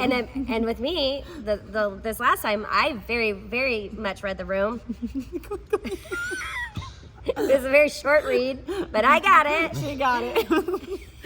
But that's what happens. I think Kelly and I have even talked about, like, we're Mabry. Before we were Mabry, we were Fabry. Yeah. But we're married, you know? Yeah. Like, we're together more with one another than we are with our own husbands, you know? And so if we are not completely transparent and honest and be like, buddy, I didn't like when you said that. And I'm like, well, I'm sorry, I didn't mean to say that to you. That's not what I meant. And then you give that explanation, but it's quick and it's fast, and then you don't No dwell on grudge. it. Yeah, no cold grudge. treatment. There's no We time don't have room to for do that. you know? We're building something here. We don't have time. But that's what I'm even in the corporate world, or in the world where I go coach people. This is what's needed, because you do spend time with your coworkers or your employees. Yeah. And I think the days of old where I stay behind my desk and shut my door and I'm your boss, they have to be. I think it has to be over. It's gone. Because culture is, we're doing this together. Yep. And like you said earlier, if you share the vision and the why of where we're going constantly, as a student, I can get behind you. As a partner, I can get behind you. Yeah. And we can both push forward. But Yeah. either way, I don't think that can't happen behind a closed door, and it can't happen me going, I'm going to tell you, it's my way or the highway. That, I think that has to be gone. Yeah. And I think that's what most leaders fight, because they don't do this. They don't have conversation. So Yeah. that's good. Okay, so back to this. You get the job, you guys. So I know all this is coming because we're the 10 years as the Guardians. So based on when you got the job, COVID happened. I completely forgot about that. Yeah. That had to be a freaking challenge. It was such a challenge. Oh, yeah. It was for everyone, for all fine arts. I can't imagine athletic programs too. But you struggle through it and you try to find ways. And I think back at what we were doing. I mean, I don't think that community knows that after every single class, we had to sanitize the entire floor. Yeah. We had to spray everything down with this specific disinfectant, mop it. I mean, teach with the mask on. I don't, it's crazy to think about now. It is crazy. I remember before I was the assistant, I would come back and I actually choreographed all of the Guardian Modern dances before I was even here. And I remember I came in this room. I was like 19 years old, and I walked in and I was trying to put the girls in the form. And then I was like, who's this girl? Where is she? Oh, she's on the laptop in the back. She's virtual. She's not actually here. She's on the screen. I'm like, but is she really learning it? Right. There's no chance, you Yeah. know? And so it was a whole new challenge with dance, because So it was different. like the whole point and the beauty of dance is being in the same room together. Yeah. It's like, I'm not going to dance in my room, like maybe on my own to my own tunes, but like training Yeah, no. in my Who's room. correcting your technique? I saw the forehead of dancers, and I'm like, I can't. Your forehead looks great, honey, but I need to see your turnout. All right. Yeah, I need to see your turnout. But yeah, we made it through COVID, and then Glenn specifically after that, it was just, I feel like every year we've been hit by something. I feel like we finally get Mabry established, and we have our first audition. And so 2022 to 23 is our first year together. 23 to 24, we're rezoning, right? We're talking about the rezone. Gosh. That's Yeah. another. Yeah. Okay. Oh, we start our angel program, which is fabulous. Was one of, and that I brought that on. I'm super excited that I can claim that. So we build these numbers up, and we're busting at the seams, so we're super excited. And then boom, they rezone us. Yeah. Okay. Well, that means for those of you watching, they took a big part of our population because we were kind of overflowing, and they pushed it to 2 other high schools. So then our numbers drop again. Okay, but that's fine. We know we'll rebuild that, and then we get the surplus list, right? And so now we're, because of the public education funding, and if you don't follow that, I highly suggest that you start looking at that. But because of cuts in funding from the state, they then have to decide who's not going to keep their job. And guess what? We have 2 directors here based on our numbers. Well, they just rezoned us and our numbers dropped. So now we're rebuilding numbers again. Yeah. And I build programs. Like, I'm bringing them in, but then you're shipping them off to other places. And I just feel like we've been in this constant journey of, we need to establish Glenn is. We need a year where we get to just be Glenn and not have something coming at us. But in these days and age of where we're at, we just haven't had that yet. But to have the success that you guys had, or have and had, in years past that I've seen with what you've been given. I mean, it speaks for itself, right? Yeah. Well, because there's no excuse. Yep. I mean, There you go. I mean, you look at the awards up on the wall, Yes. they're just growing and growing and growing. And that is because we acknowledge the hardships, we acknowledge what is difficult, and then we overcome. Yeah. It's not an excuse. It's just an explanation and a reason to fight harder, and that's what we do. Right on. So tell us a little bit about the Angels. Oh, the Angels, that's our JV program. Okay. So it's at Glenn High School, to be on the varsity dance, it's a double blocked, meaning you have us every single day, Monday through Friday. Angels is a single blocked option. So it is JV, a training ground to move up. So if you're a freshman or a young dancer, sophomore, and you want to become a guardian someday, you can do an Angel for a year of learning and then move up. But it's also an option. Some dancers qualify for varsity, but they don't want to double block themselves. They want to be able to do another program at school. Or maybe they can't do the time commitment outside of school. Yeah. And so JV, the Angels, is a performance opportunity for them. I love that. And they're incredible. I mean, our Angels won the grand championship at Vista Ridge last year as That's the so JV in the freaking JV awesome. category. No Yeah, big deal. they're really good. That's so great. So you build the Angel program. You got Guardians going. Yes. What? Man, I had something for you. So when, let's say my daughter's gonna come in as a freshman. What do you guys look for, or what do you guys talk about at the youngest level coming in? What do you guys look for? What do you expect? Just curious. Well, what I say at every parent meeting, and we really do mean it, is that we are not looking for just a good dancer. We're building a team. So I can tell you what I'm looking for dance-wise. It's what every dance team is looking for: solid technique. We need flexibility. We need you to be able to learn and retain routines. We need you to commit to the attendance guidelines in the handbook. But beyond that, you got to be coachable. Yeah. You've got to be collaborative. You've got to be of good character, because we are the guardians of the core values of Glenn High School, and that has to mean something. And we look for that the minute they walk in the room. Yeah. That's not something you turn on in December for auditions, right? You have to be that as you walk in. Yeah. You want to add? Yeah, I mean, I think the biggest thing, and I heard it all the time when I was growing up and I was auditioning, but it was like, your audition starts when you walk in the room. Where do you put your bag? How do you stand while you're stretching? Where do you plan on existing in the space? Yeah. Are you hiding in the corner? Are you too shy? We want bold, confident dancers, because Kelly and I are bold and confident, all right? Yeah. Those are You two- don't hide in this room. Yeah, you don't hide in this room. We're not gray here. We're black or white, you Yep. know? We are very, very clear on who we are. And so we want to train dancers to also be that, but we also want dancers to know that they can walk in that room and feel that way too. I love that. And so, I mean, that is a huge thing. I mean, if a dancer walks in late to auditions, guess what? They don't audition. If you that was your first impression. Why did you walk in late to the audition clinic? You know, and they don't audition. And they don't audition. That's part of our rubric. That's And I think there are things that you can teach, and there are things that you can't. And you can always try. I'm not saying I won't try, but I can teach good technique, and I can teach routines, and I can teach you how to stretch. All of those things, come to me as you are and we can fix. I can't fix your character. That has to be a personal choice. For sure. That's big. Yeah, that's one of the 4 C's I think that we talked about, is character. Yes. Number 1, actually. So on that, each year, do you have a different phrase that you guys go by? Like a make your different- mark? Yeah, make your mark. Yes, This year. we have a theme every year. Okay. Do you guys kind of come up with that together? Okay. Absolutely. Excellent. Yes. Okay. And so I love that, again, it's not just dance. We talk about character, about, the way that who they are, not just what they can do. Do you ever run into, which I'm sure you do, but do you ever run into what we're seeing more and more in, I would say, where I see it more and more is in the male-driven sport, where it's all about an individual. Like, let me be the guy who talks about myself over the team. I'm not getting the ball. It's all this talk. And I know females get NIL, and I think they should, but I mean, I think they should, as in, if guys get it, girls should get it.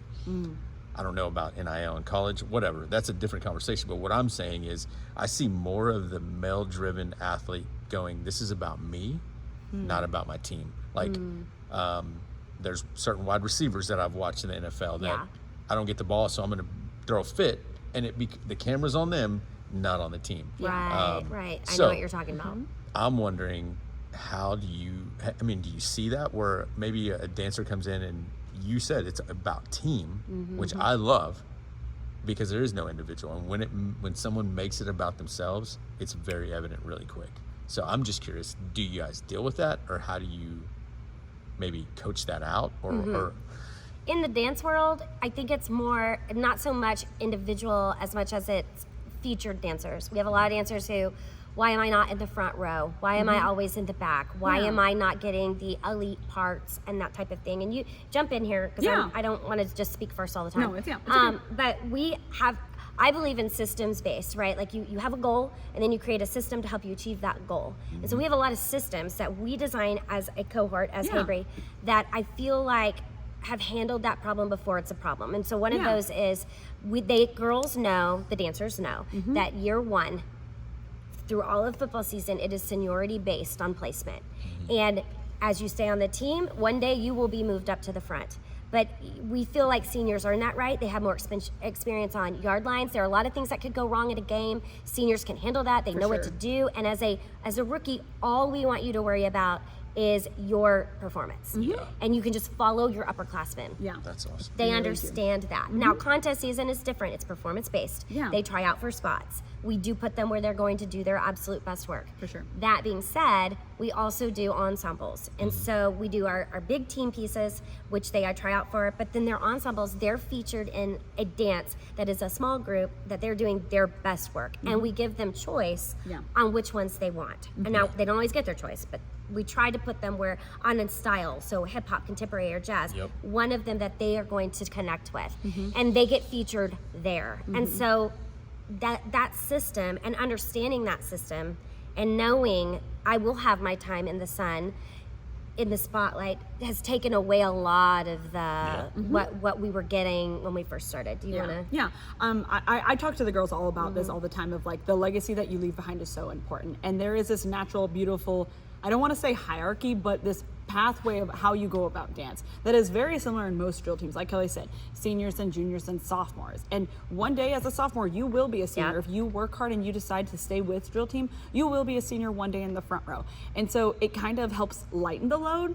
And so we don't have as many dancers that are asking, why am I not in the front? Because they know one day they will be that senior. That's right. Our little captain, Emma Mitchell, I don't know if I'm allowed to talk about kids, but Emma is like... Yeah, we can talk about Emma. I would adopt Emma, okay? She's amazing. She's so great. But she had her eye on the prize. She wanted to be captain. And so she knew that she had to take every single role that was within Guardians in every capacity. So back row, on the end, she's lived there. As she started to move up, she's gotten to progress, but she never complained. She never one time said, like, I hate my spot. I'm so upset. I'm talented. I'm more talented than other people. She's not said that one time. She wanted to make sure that she got to live in every single spot so that she could tell that story to other girls and other dancers one day and say, guys, I've lived in your shoes. I know what it felt like to be in the back row and to feel like nobody was watching me. But guess what? Your spot is important, because without you, there would not be a block. You know? Absolutely. And and nobody's hidden, right? Right, nobody's hidden. But you just inspired me. We had a pep rally that we just had a fantastic performance at.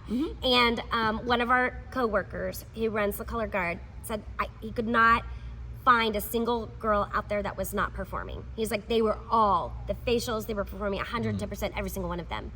And I talked to one of our newings, and who was in the back, and he got a great picture of her. And I said, look at this picture that Mr. So-and-so got of you. And she was like, you know what? I was just performing like I was in the front. That's amazing. I was just performing like I was in the front. And they have adopted that little newing class led by their sergeant has been like, we are going to perform like we are front row in every place that we're at. I mean, it's 2025. We finally got there, right? Oh, and yeah. so, But our first year, we struggled with we that. Struggled we had with it so dancers that I will say if we had a JV at the time, and tell me if I shouldn't say no, this. you can say it. But we had dancers that were on our varsity team, because we only had the varsity. So any dancer that was qualified could be on varsity.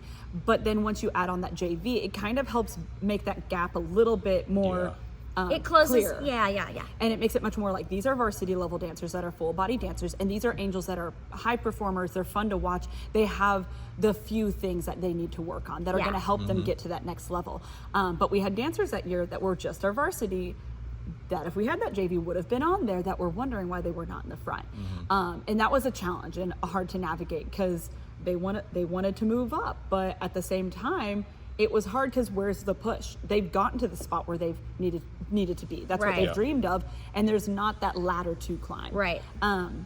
Anyway, I don't know what I was going with that. No, We just don't have that anymore. You know, now that we have that easy leverage to continue on into the ladder to grow up, if you're wanting to get into the next level, you can. And the conversation becomes, if we were to hear it, which we haven't, I'm very proud of that. But the question is, why am I not on the front row? Okay, what senior would you like to swap with? What senior do you think? Yeah. And our senior class, not one of them. Yeah. Because they're the hardest workers in the room. For sure. Which That's also good. you don't normally get, right? Normally seniors they've got, what do they call it, senioritis, and Yeah. they not in They here. let off the gas pedal. For sure. Because it's their year. Yeah. Yeah. That's good. I mean, I love that because and I didn't think through that because again, you have those individuals that will dance an individual performance. And that's one way of doing it. But I love that when they do dance and we go to these performances, how their team shows up for them Yes. while they're dancing. That's one of the things that I absolutely love. Again, I thought I was going to have boys, but having 2 daughters, I've had to learn that, man, that they bring it. They bring more Oh, yeah. energy Yeah. sometimes than the guys do. And I love that. So, Yeah.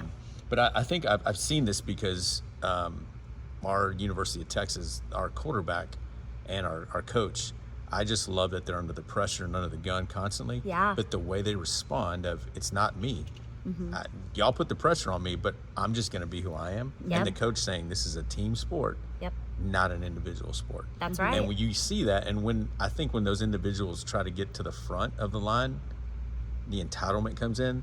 Yeah. They weed themselves out because the team goes, we don't allow that here. For sure. Absolutely. So, and I think I think it was a defensive player I just saw in Texas. They had a tough game this week. Yeah. Yeah. I don't want to go on this tangent, but he said, one of the reporters said, Sark said, special teams and defense. He said, excuse me? He goes, special teams and defense. He goes, no, it's offense, defense, and special teams. And he goes, that's not what Sark said. He goes, well, that's what he meant because we're a team. We're not one individual. Right. And I love that you guys teach girls that, again, because I think these young women need to go in the world and go, I can do just as much as anybody else. Absolutely. And Yeah. so with that mindset, going into Mabry, why don't you explain to those people that don't know what Mabry is, what it is really quick? It's our combination of our names, Mabry and Hanson. So you take the H, add the Abry, and you have Mabry. And it became a very quick and easy way of facilitating decisions were made by both of us. Yeah. Info was coming by both of us instead Right. of Mabry and Hanson. I love it. Mabry. It made it much more simple. It was like, Yep. they were like, hey, Mabry, I have a question. That's right. And it meant that either of us could answer, and they all understood, like, okay, we need to get both of them to understand the information. So And it it's- helped clear that line. Yeah, but as funny as that is, and it may seem funny, again, it shows we're in this together. Intentionality. Yes, exactly. When you have that culture from Yeah. the very beginning, Yep. you're going to have that. So going into this year, we got 10 years. What does that stand for? What does 10 years stand for Glen High School and the Guardians? This is 10 years. That's such a hard question. Yeah. We're writing our show right now, and we're really excited about it. But part We don't of have the to give away. That's okay. Okay. No, I Yeah. could. Part of the challenge is talking about what the 10 years have stood for us. And like speaking of the dance team, I do feel like we've struggled with who we are up until recent years. I think we had this great name. Katie Reeves, the director, created the Guardians and the tagline Guardians of the Core Values. And I love that she did that. But I don't think we really owned that until now. Yeah. So for me, and I don't know how my community would feel about me saying this, I feel like we have not sucked the marrow out of these 10 years. We've existed Yeah. and we've survived. Yeah. My question is, what are the next 10 years? Yep. That's what I'm invested in. Because, okay, we're here now. People know who we are. Yeah. What are we doing? Right? What are the next 10 years going to stand for? What about you? What do you think? I mean, it is so hard because it's like we've had a lot of just different things that have happened in our 10 years that are unique to other high schools in their time that they've Yeah. existed, with the COVID, with the surplus, with the rezoning, that have just constantly been a punch into the throat, you know? And so I am interested to see where these next 10 years take us, because I'm ready for it. And I want to see where it goes, because I'm ready for Glenn to be on the map. Kylie and I always say, like, we want to put our girls on the map. We want people to be able to hear the Guardian name, the Angel name, and be like, oh, the Guardians are here. Oh, the Angels are here. And that's what we kind of want to instill into the next 10 years. But it's crazy that we haven't had, I feel like, as much to say for the 10 years, which I hate saying that, but we need some more. But I also think that you guys had to adapt to things that were outside your control. Oh, just yeah. like any leader, Yeah. right? But shutdown of the entire country. Yes. I mean, not too many people could say that, right? Right. And then having to, in a company, it takes at least 3 to 5 years to build a foundation. Yes. And you guys are just there together. Yeah. So that's why I'm going, man, what you've done now, based on time you've been given, For sure. Yeah. I'm going, man, I think the sky's the limit. But you also, like you said, you can't get comfortable where you're at. Right. And what got you here won't get you there. Yeah. That's And right. so, We got to build on it. yeah, that's good. Okay. So, tell us again. I have listeners, and you have people that are going to watch this. I have listeners that don't know what this is or who they are, but who are the Guardians? And they're not just dancers, but who are they really? Who are the Guardians? Well, they are the varsity dance team over here at Glen High School. And like Kelly just said, the tagline is that they're the guardians of the core values. We have several different core values that are kind of instilled since day one. I can't remember all of them, which is super embarrassing because you think I would know them all. That's okay. But the job is that they are protectors over the school spirit. And so going to football games, going to basketball games, they are the ones that are there to rally the student body, the athletes that are out on the floor or on the field. And they're there to ignite kind of the student body spirits and whatnot.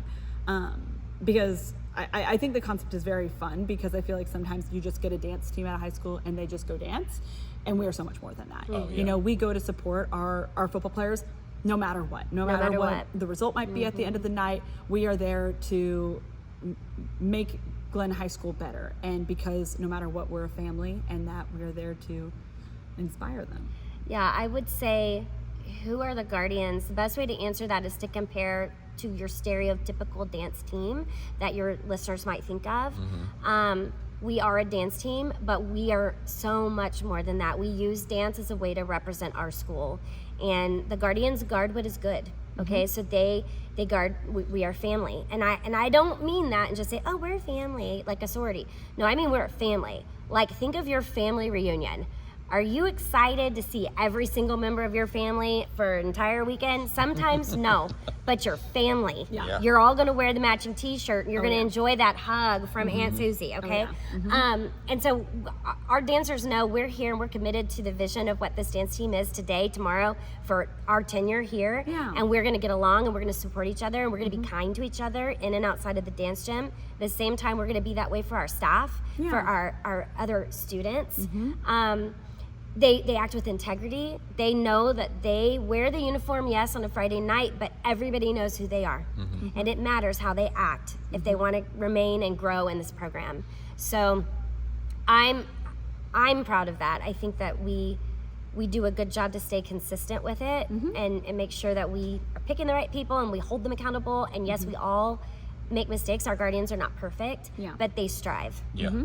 And I'm saying, from again, on the outside, for me, hearing Guardians before my daughter was ever a high school student, that name has come with pride, but also has made itself more aware in our communities, where I'm going, okay, I'm glad that my daughter's here. I'm glad, and we'll get into why, but again, I love that what you're striving for is what you guys are getting. Yeah. But it's the hard work that goes behind it no one else sees. Yeah.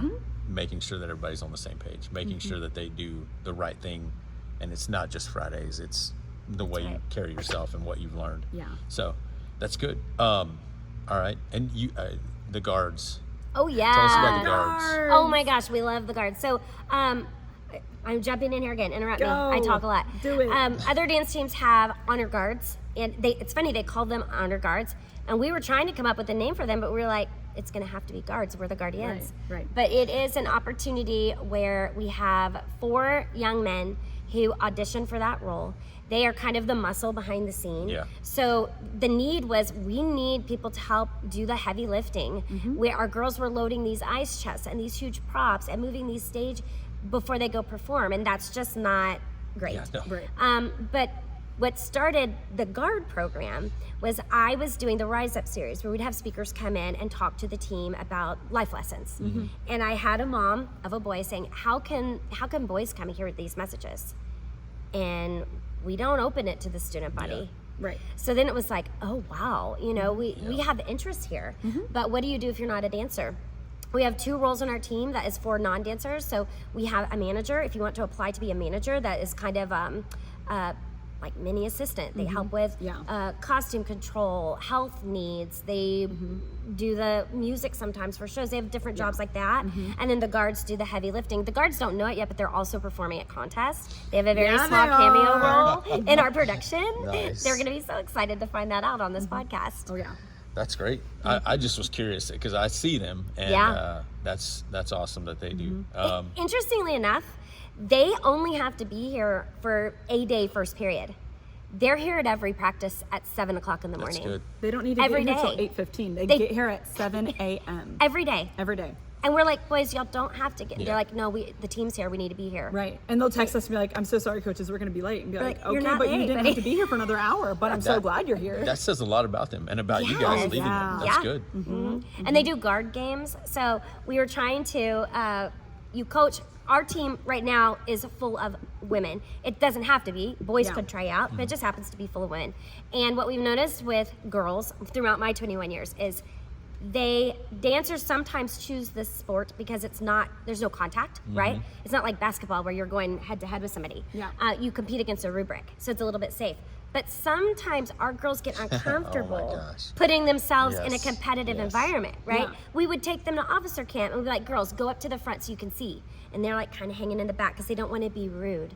Well, okay, that's not being rude, right? That's being competitive. Yep. Yeah. You got to understand the venue of competitiveness, when it's healthy, when it's okay. So guard games, we're like, boys, these girls need a little bit of a lesson on some good contact. And so every 3 weeks they get to do a guard game. And the funniest one was last one, where they did all of those obstacles. It was like military. Military I saw training. some social It was media. awesome. Yes. And they take it to heart. Like, they will plan it for 3 weeks, and they'll come to us and say, "Okay, what do you think? You think 500 points is enough? I don't know. I mean, we want it to be fair, and, Right. and we need these materials, and we need a whistle, and Right. you know." I love We it. need all these things. It's awesome. Yeah. That's good. Again, I love the vision that is bought in, even from the guards to the girls, and then to the faculty, to the parents.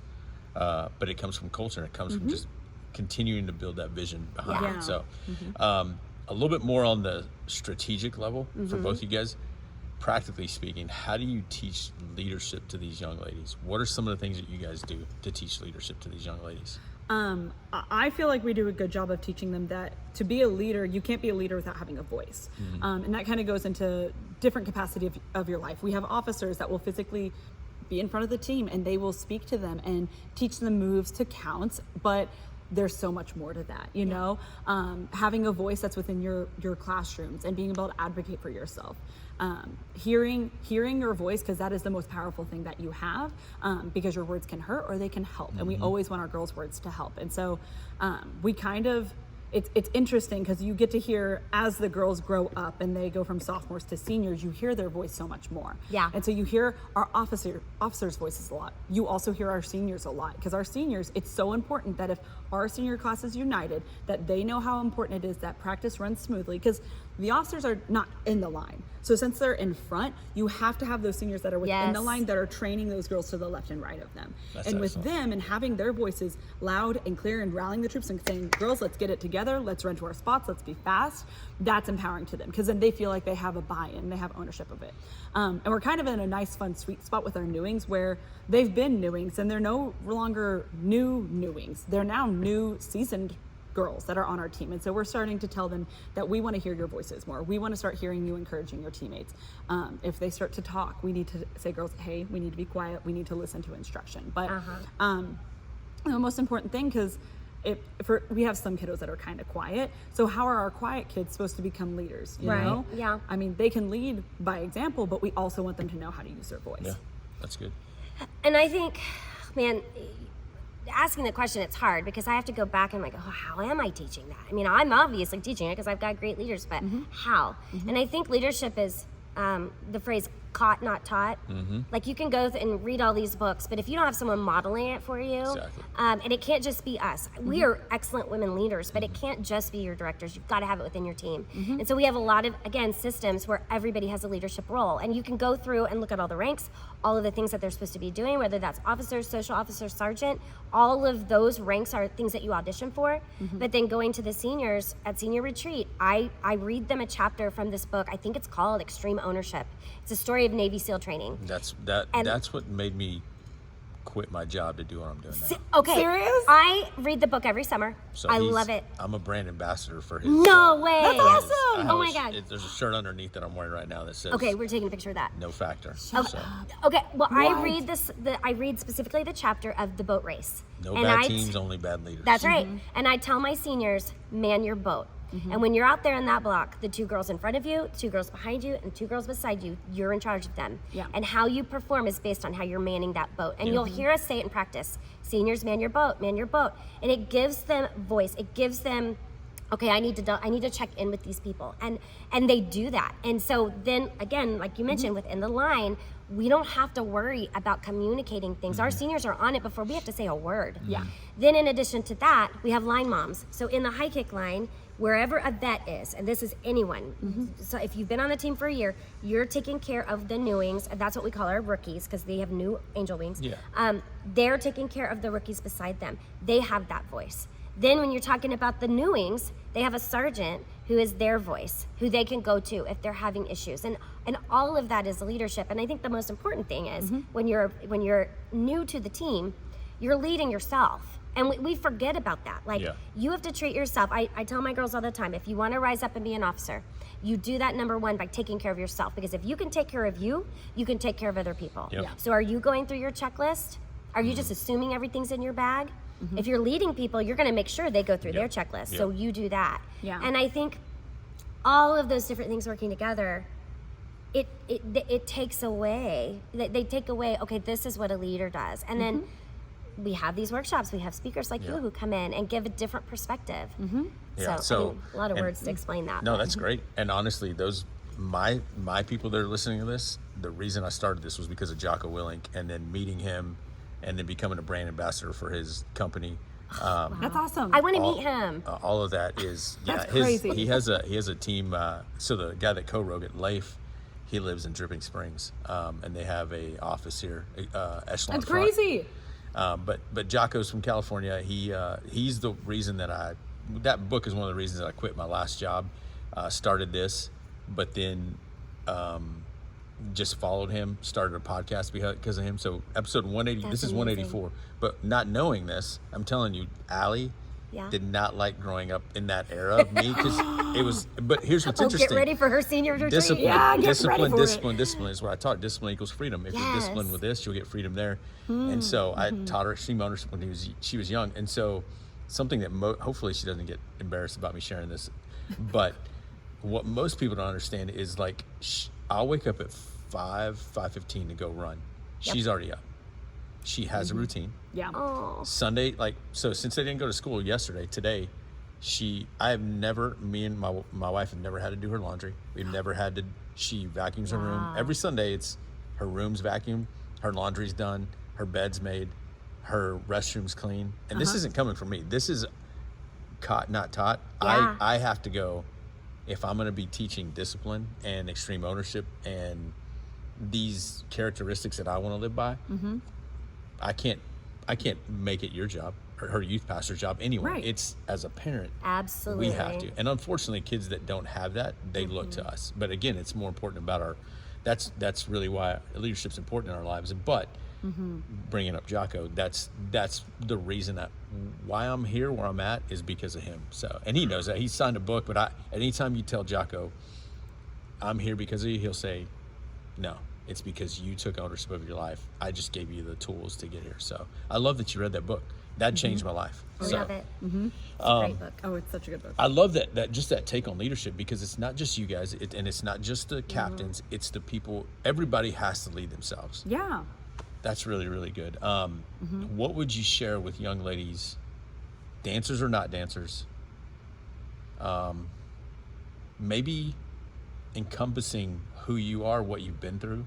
What would you share with young ladies right now? Or maybe even women that have never had this, anything maybe spoken into their lives, something that you would go, man, I need to share this with you. That's a heavy question. That is a heavy question. I would say, I don't know if this is what you're wanting from me, but Go for it.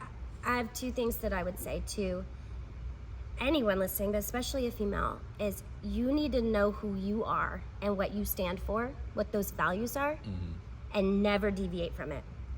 Stay true, because you can be happy with anything that life brings you if you have been true to yourself. And then the second thing is something that I do. My mom taught me this. I'm going to give my spot. My mom used to say this. No matter what you're doing, what job you're doing, what task you've been assigned, do it as though you're doing it for the Lord. If you're sweeping a floor, you're not sweeping it just to get rid of the dirt. You're sweeping it as though Jesus is going to walk on it. If you have, I come in and I coach this team, and sometimes I'm motivated to do it, and sometimes I'm not. But I think every day I'm doing this job for the Lord who gave it to me. And then that makes me stay a little longer. That makes me read one more email. That makes me take time to listen to the kid who's talking to me, tell me the same story the third time. But those two things combined, know who you are and stand for something. You know, for me, it's my Christian values. And then two, do everything as though you're doing it for the Lord. That's good. That's really good. And can I speak on that really quick? Go ahead. Yeah. I just think that when you speak about values, and if they're grounded in your relationship with God, whatever that is, if you're a company and you have values, if you take it that way too, that's the compass. We just finished a course that for 8 weeks with some individuals that I led on about this, is if you don't know your values, then you're just getting in the car and driving. Yeah. But those core values, especially if they're my Christian core values, I see that through the lens of going, I'm going on this route that I put in the GPS, and they have to line up. And if they don't, I can't do that. Right. Even if I do take a detour and make a wrong decision, guess what? I know where they're guiding me back to, and I'm not just getting in the car and just driving anywhere. Absolutely. It's that whole thing of, if you don't stand for something, you're going to fall for anything. Right. Yeah. And I think that's so on point. And and I think that identity is in there. I think girls specifically raising to, I want them to find their identity in who they are, not in what they do. Yeah.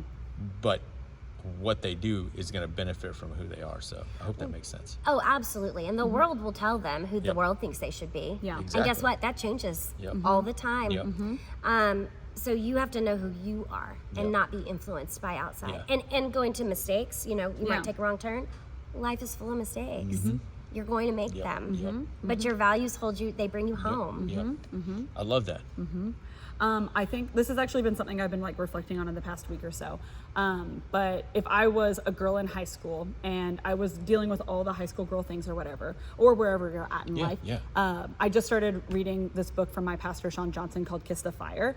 And he talks about just the different things of when you're going through a fire, how can you kiss it and walk away whistling. I'm halfway through it, so I haven't gotten to the end. But he said something in there that has changed my life. And it was, your pain is the prerequisite to your purpose. Oh yeah. And I don't know why that really helped me, because in my life, I've been so blessed by what Jesus has provided me with a great family. I didn't make great dress, whatever I did, and it was so much fun. I made some great girlfriends. And then I went to college, I got a great job. You're a great partner. Great partner, great Kelly. Love this girl. But I feel like I have struggled with going through hard things and falling to God too, whenever those things are going on. And that a lot of people's testimonies, they're not pretty or sexy or cute because they have some really nasty things in them. And those are the stories that will resonate with you and know that you can relate back to whatever that might be, whatever the hardship that you had gone through. And so, like he said, the pain is a prerequisite to your purpose and knowing your calling and knowing your vision and what has Jesus called you to. Yeah. And I think that's a hard concept to grasp when you're in high school, because your world is so shiny and pretty and you get to wear the uniform. But then there are things that are going to be so tough, and it's the way that you find Jesus quickly in them, and how you run to him faster than anything else that you could possibly do. Yes. Don't run to a girlfriend, don't Yep. run to your mom, but run to Jesus first, because like my mom says, Jesus is your best girlfriend. And so if you can find Jesus faster, to know why it might be that Jesus is putting you in that situation, your life is going to, I wouldn't say be easier, but you're going to have a better understanding of what God is showing you. Yeah, and I think your eyes are and your mind are searching for the purpose rather than being so. And again, you go through things, and and we are going to struggle with, crap, I'm in a tough spot. Yeah. Yeah. But with that purpose being him, you're going to go, there is a deeper meaning. I have to find that, rather than woe is me. Which again, we're going to have those times, but I think through what you said, and I think that's why most people steer away from leadership and from sharing their story or wanting. I think what we think that there's this button where you're just going to press the button and you're in front of everybody teaching everybody. No, there's pain that brought that person to share their story, whether it was divorce, whether it's bad decisions, whether it's the loss of a family member or best friend. Because it's what I think I told our girls here, was and I tell my daughters, I would not be a believer if my best friend didn't die. I wouldn't wish that on anybody. I would not wish that on anyone. But there was some kind of purpose behind it that I didn't understand. And now to be on this side of it, and we see students losing other friends, and I'm like, I can tell you I've been there, and it's not going to be easy, but you have to step into that. And so that's you guys, those are solid answers. I love that. Maybe I can get these sound clips so that we can share those. Favorite part of being a coach? My favorite part? You go, Kelly. I mean, we can go to most challenging part. No, there's that's so the much one. I love. That's so much. I'm so glad I didn't read that one. Don't read that one. Sorry. The relationships. I know that's like a shop answer, but I really do love that. I've been teaching long enough now that I have girls that I coached, and now I got to go to their wedding. I see them have their babies. I've created this friendship, relationship, coach, mentorship that has lasted the years. Not just with my dancers, I'm friends with the parents, Yeah, definitely. It forms a community that lasts, and I love following that over time. The relationship with my coworkers. I've got coworkers that I've been working with through all of the years at different campuses. I think my favorite thing about that is the relationship, but I'm going to say this. I get to go to work and do something that really matters. Not that math doesn't matter, okay, geometry. Because, we have Google now. So Kelly I'm still just has a bone to saying, pick with geometry, so. I get to do something that these dancers will tell their kids about, right? They're going to show yearbooks with what we did together. And I love that.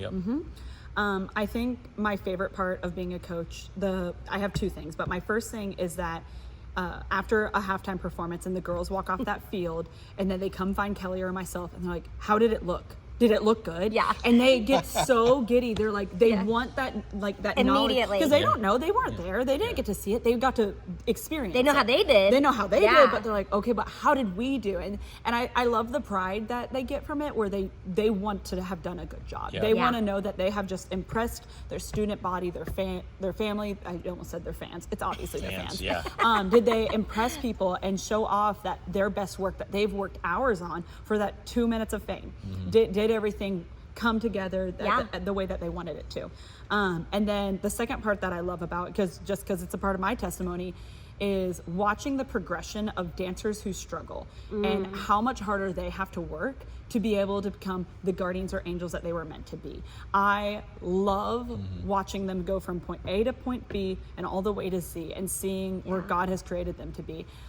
Because I know how hard I had to work, and I know there are dancers that several names come to my mind of they've just had to work harder than anybody else. And I'm so impressed by who they've become, and I know that their hard work that they're doing in our dance gym is incredible, and it's going to help them go throughout their entire life of knowing that they have to work that hard. So I love that. It's neat to be in the audition, and we're just in the back, and we're just praying, like we're looking. We don't even want to watch them. We're like, oh God, please pull it together. Oh, watching them, and then you wait for those numbers to come across, and it's like this. They did it.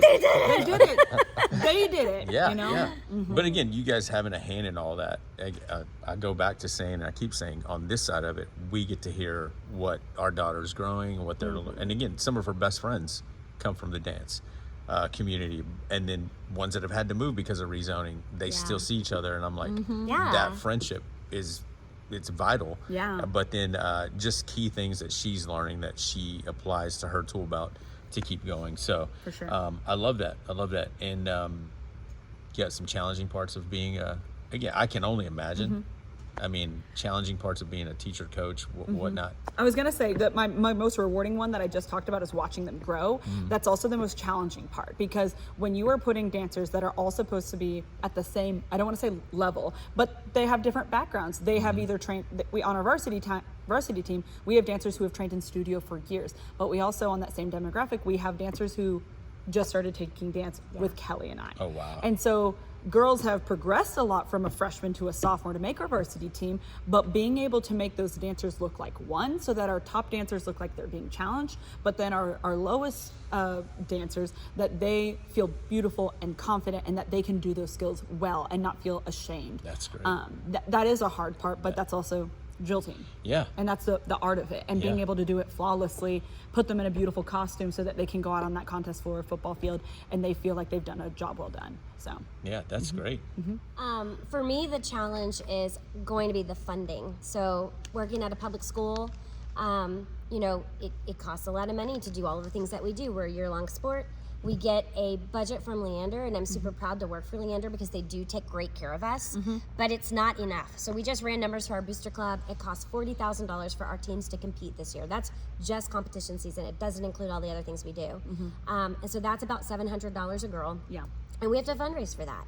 So when I'm looking at it from the strategic mind of being the head director, I need to build numbers to keep you Yeah. and to field a team of varsity and JV. But at the same time, I have to be able to afford to send them to contests, Yep. to put on a show, to compare to all the other schools in the district. So we create this passion and love for dance in these students that may not be able to afford to continue, and that's just not okay. Yeah. So we provide scholarships. Leander does a great fine art scholarship for sure. to help families Yeah. out. We take care of them the best we can, but that is always a big challenge for Yeah. me. So is it a challenge? And I'm not even a challenge. I'm thinking that the two of you, though, to me, this makes, like, you're taking on the brunt of that. I could see how support from Lindy, Yeah. and then you being able to lead forward on certain times, or you going, hey, I'm going to take care of this. Can you help with Absolutely. this? Yeah. All the time. Does every school have two directors? They or do two? at this Yeah. time. Okay. And I say that at this time because that's under review. Everything. Yeah. Yeah. Okay. Thank goodness. I don't know how I would do this job without a helper. Yeah. A partner. She's not my assistant. She's the assistant to the program. But you just think about when we travel. How we're going on our out-of-state trip next year. Yeah. How does one director take a full team, a varsity team, Right. out of state by yourself? Right. You Yeah. have to have a partner who's Yeah. trained. So we're going to do everything we can to build up those numbers. And I love it. Yeah. if we're wearing the same costume and everything, don't judge. Don't judge. Black tank, black leggings. Don't worry, we have much Don't nicer worry, outfits we'll coming. add but some rhinestones. we'll No, add some yeah, rhinestones. I love it. I love those answers. So as we're winding down, what is there anything that you need to share, that you want to share, that we haven't shared about the Guardians, about this being 10 years, about anything? I don't know. I get a lot of questions on how our team is very, it's a fun team, okay? We have a lot of fun together. Oh, yeah. And we post a lot of videos and we do a lot of social media stuff. And I get a lot of questions from other directors like, how do you get your team so motivated? Because we work hard. Oh yeah, we work so and hard. And so I do kind of want to just share that, you know, a huge part of motivation comes from they know their purpose and Guardians of the Core Values. They belong here. They understand it. They all have a choice on how to participate in this program. So they have the autonomy to do anything within Guardians or Angels that they want to do, as long as it contributes to the purpose. Yeah. And then I think the other thing is they grow here.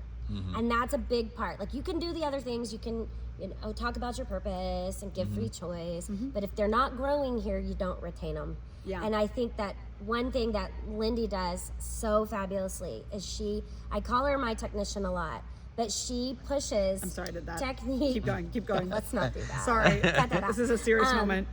But you do such a fabulous job of really honing in on that at practice. I think I look at big picture things. Are we performing? Are we smiling? Or is this crowd engaging? Are we giving it energy? How are we going to get there? How are we going to pay for it? Do the parents know what time to pick up and all of that? Right. But she is constantly on the proper technical stuff. And you don't get to practice and not get feedback. That's the other thing. They are hungry for feedback now. All of that goes in how we keep them motivated. We're doing these one-on-ones. Yeah. And we did one-on-ones our first year. The answers were not anything like what we're getting now. The first year was very much, I don't like it when you give me feedback. I don't like to be critiqued. I don't like to get that in public. Yeah. Do you know how hard it is to run a practice and not critique your dancer in front of the team? Right. That would be like doing a football practice and not letting your boys know they've messed up until you get a private moment. Girls, it doesn't work like that. Right. But now we have these one-on-ones and the girls are like, one of our questions is, how do you feel seen and supported in this team? Feedback. I love it when you give me a critique. It means you're looking at me. Just that mindset. That's amazing. Which is awesome. Yeah, and they don't get through a practice without feedback from one of us. Yeah. It's definitely me, guys. I'm sorry. I'm not going to let you leave this room. I love that about you. And not get the feedback, God, it's so powerful, Lindy. You gotta, I mean, it's so important that you want to grow, because why are you here if you don't want to grow? Right. That's right. And a lot of our dancers, we would love for them to go and dance after high school, go to any kind of college team and continue performing. But some of them, this is it. Yeah. And while you're here, you're going to be the best guardian you can possibly be. And I'm not going to be shy about telling you what you might need to fix. Because and you always say it very respectful. I try my best, okay? She does. Sometimes I get passionate. Oh my God, bless their hearts. But it's so much fun. I know if I was in high school, I would have loved to have been a guardian. Yeah. I think the dynamic is fun. I think our routines that we do are fun. We costume them well. I think they look super beautiful in all of their uniforms. I do want to say my final thought is that from the time that I got here to now, there is a huge shift in the energy that is in this room. And I don't really like to use the word energy. I mean, it's the Holy Spirit that's in here, and it's just his presence, because we invite him in, because we cannot do this without him. You know, there's no chance that I can go about my day without being completely overwhelmed with his presence. And so I hope that our dancers that walk in this gym, they feel something different than walking into their math classes, their science classes, their history classes, that they feel like there's a part of a family and there's a light here that they cannot tell. And if there's dancers that don't really know Jesus, I hope that they get to experience a little bit of him in this room. Yes. That's the most important thing to us, because it's hard being public school educators. It's even more challenging of how to show off who Jesus is without being able to get to say his name in front of them. We're not allowed to preach, and we will honor that, because we want to respect every kid of what those kids are believing, but we want to also know that silently you can feel something. Oh yeah, you know, totally. And that's the biggest thing for Kelly and I, is that they walk out of here a better human than when they started, and they hear the gospel in some capacity from the time that they're in here to the time that they leave. Yeah, and most of that comes when the way you treat people and the way you talk to people and the way you, again, I personally believe that teenagers want structure and want boundaries. Now, they may fight parents for that, but it's going, how much do you care for me? Yeah. And they, when you guys do that, that's why when you said structure and growth, I'm going, in any organization, if there's not structure and growth, real good leaders will leave, because they'll go, I'm going to go somewhere else, because I need structure and growth. For sure. And I think it comes in the form of feedback. And I think, I know that, again, my daughter's a stronger individual because of y'all two. And I either reap the benefit of that, or sometimes I'm going, man, I'm glad she's growing up to be a young woman the way she is, because she gets me and her mom, but then she gets y'all. And I love what she's learning. And it's not just dance, it's who you are as an individual. For sure. So on my end, I want to say I appreciate both of you so much, from the community aspect, but then as a parent. So the way you show love to our girls is amazing, because it's what you teach them and what's caught, not taught. So again, I appreciate that so much. Any final thoughts? Anything else? Thank you. Yeah, just, hey, come to our performance, man. We'd love to see and show our girls off. Yeah. Well, we're a lot of fun. Follow us on our TikTok. We're a good time. Yeah. We're trying. What can I say? So Friday we're at Georgetown? Yes, we're at Georgetown, and then we're back home. Okay. And then the first performance like as a whole, as a team, like as far as outside of Friday night? That's next year, right? Yes, so we will be, well, we actually have a holiday show we just added right. to your Okay. calendar. Yeah. Like last week. It's on a Wednesday night. I think it's December 17th. It's the week before we get out of That sounds holiday right. break. And we'll be doing a little performance in our gym. And that will be Guardians, Angels, dance classes. It'll be a fun time. And then after that, we'll do some basketball games. And then we've got our huge show in April. The Okay. third weekend of April. Would love to see it. It's the Yeah. Make Your Mark Yeah. theme. That's So- awesome. It's gonna be super Yeah. cool. So, okay, I thought of one last question. Okay. Oh, good. I'm a firm believer that balance doesn't exist. It's prioritize. You got to prioritize your life. Balance. Something's going to fall. Something's going to break. Something's going to be dropped. Because if you try to balance this with this, Yeah. you're always trying to lift things up. So I'm always talking about prioritizing. How is this in your personal life? Like, how do you prioritize personal life? Do you shut the phone off after Friday? You're as a youth pastor, it was always on. I'm always on the go, but I know I didn't always do well. My girls got the second best sometimes of me because somebody else was in need. And I hate that. That's just something I think we need to teach people in the nonprofit world is, man, your family needs to come first. Oh, yeah. So I failed in that. And now I'm doing this and I'm trying to prioritize my life better. What about in y'all's life? Is it a constant prioritizing? Is it a constant thought? I have to keep this up here. I mean, I'll is it let you something go first, I young like one. prioritize like your husband, your personal life? I mean, my drive, because I don't live in Leander. I live off of over by the Domain and everything. So it's a little bit of a drive to get out there. And that 30 minutes is like me like just meditating with God and talking with him, reflecting on my day. When I get home, I love to cook. I love to turn on some music, and I love that at the end of when I'm done cooking, like my husband will be there and we'll be able to enjoy a meal together. Yeah. And then it's just, we don't have phones. We get to sit with each other. We get to talk about each other's days. And my important thing is that I do want to tell him about my school day. You know, I do want to tell him what happened because there's a lot of funny things that happen at work. So What? there are. Oh my gosh, bless us. We have some exciting things. I that can't happen at imagine Glen. with y'all too. Yeah.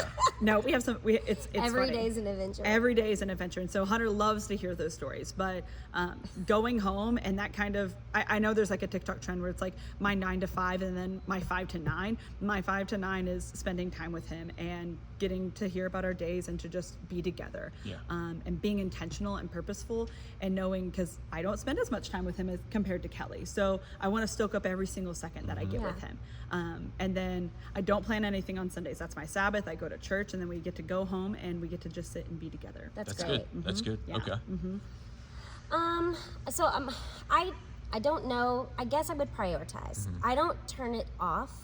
I kind of divide my day into 3 parts, and I try to do something in the morning, something in the afternoon, and something in the evening. And that most of the time, my work day I can leave here, and I'll tell Bobby about it Oh, yeah, because he yeah. likes to hear about it. But I try not to work at home if I don't have to. But sometimes I have to, and that's okay. Yeah. But I'm constantly thinking about the job, if I'm really being honest. Oh, You yeah. know, whether that's thinking about music I can use or thinking about planning something. And so I've gotten better about making on my notes app. I used to keep note cards by where I sit on the couch or by my bed, and when I would think about something, I'd write Just it down go for it. because then I don't have to think about it anymore. I Yeah. don't have to remember it. Yeah. Right? I just put it there and I can pick it up tomorrow and go. And so now my notes app is that for me on my Yeah. phone. Nice. But this job is it's part of me. It's not just a job to me. So it kind of lives and breathes with me. Yeah. Right now I have to make time for husband. I have to make time for children. And now I have a Grandbaby. glam Glam baby. baby. I have a Nice. glam baby. Nice. And so I just make sure that when I am with those people, I am 100% there. So a text might come through, it will wait. An email, I won't check. But again, I divide my day, and I'm like, this time of day, I'm going to check those emails and respond. And it can wait till then. Yeah. And because I know I have that time to check, I don't worry. Yeah, I love that, and it's a shameless plug for what Made for More does now. It's a course called On Purpose: Living a Prioritized Life. And what we did over the past 8 weeks, we just launched our first course, and we walked with about 17 people, and it was just that. People, there's a myth of balance. I love what you said, because if I would have known this as a youth pastor, I did a lot of good things, but the worst, and I tell people, if I know some people say I would never go back, I truly would go back to be there for my daughters when I wasn't. And I was Yeah. doing some good, but I wasn't there when they needed me Yeah. because I was with somebody else's son or daughter, which is fine. But I think what I try to tell people is, yeah, I love my job, Yeah. but I also love my family. So when I'm with them, there's priority that goes, that phone may go off. And if it's an emergency, they'll keep calling me That's and I'll right. take Yeah. it. But if they text me and I'm not around, cool. But it also makes me take ownership of and be disciplined in scheduling, telling people what's important to me, because I may teach them something by going, hey, this is really important to me, but can we schedule this later? Because here's what I Yeah. have, a daddy-daughter date, or I have this. And they go, tell me more about that. And I'm like, well, we live off of prioritized and execute. But if you're prioritizing your life, then nothing's a surprise. Yes, things are going to happen in our lives. But if you prioritize, then that means there's this cadence of things happening. There you go. I'm doing this on purpose, Yeah. not by accident. So anyways, that's a shameless plug for our I love Let's that. go. for Shameless our plug. for our course. But anyways, I want to tell you guys again, I appreciate both of you greatly, not just because you coach my daughters, but because you brought the Guardian culture to the school, to the way we do things around here. And again, again, just super thankful for both of you. And I think it's okay to talk about this because you guys, you live this out, but personal story, my daughter's struggling with an injury. And when we both talked, not just the both of y'all, but me and my wife, you guys and my daughter on the phone, one of the most important things was us all praying. And that is solid. Again, that's something that I value. So again, I appreciate you as a dad, as a parent. Yeah. So super thankful for y'all. So hey guys, I appreciate everyone listening.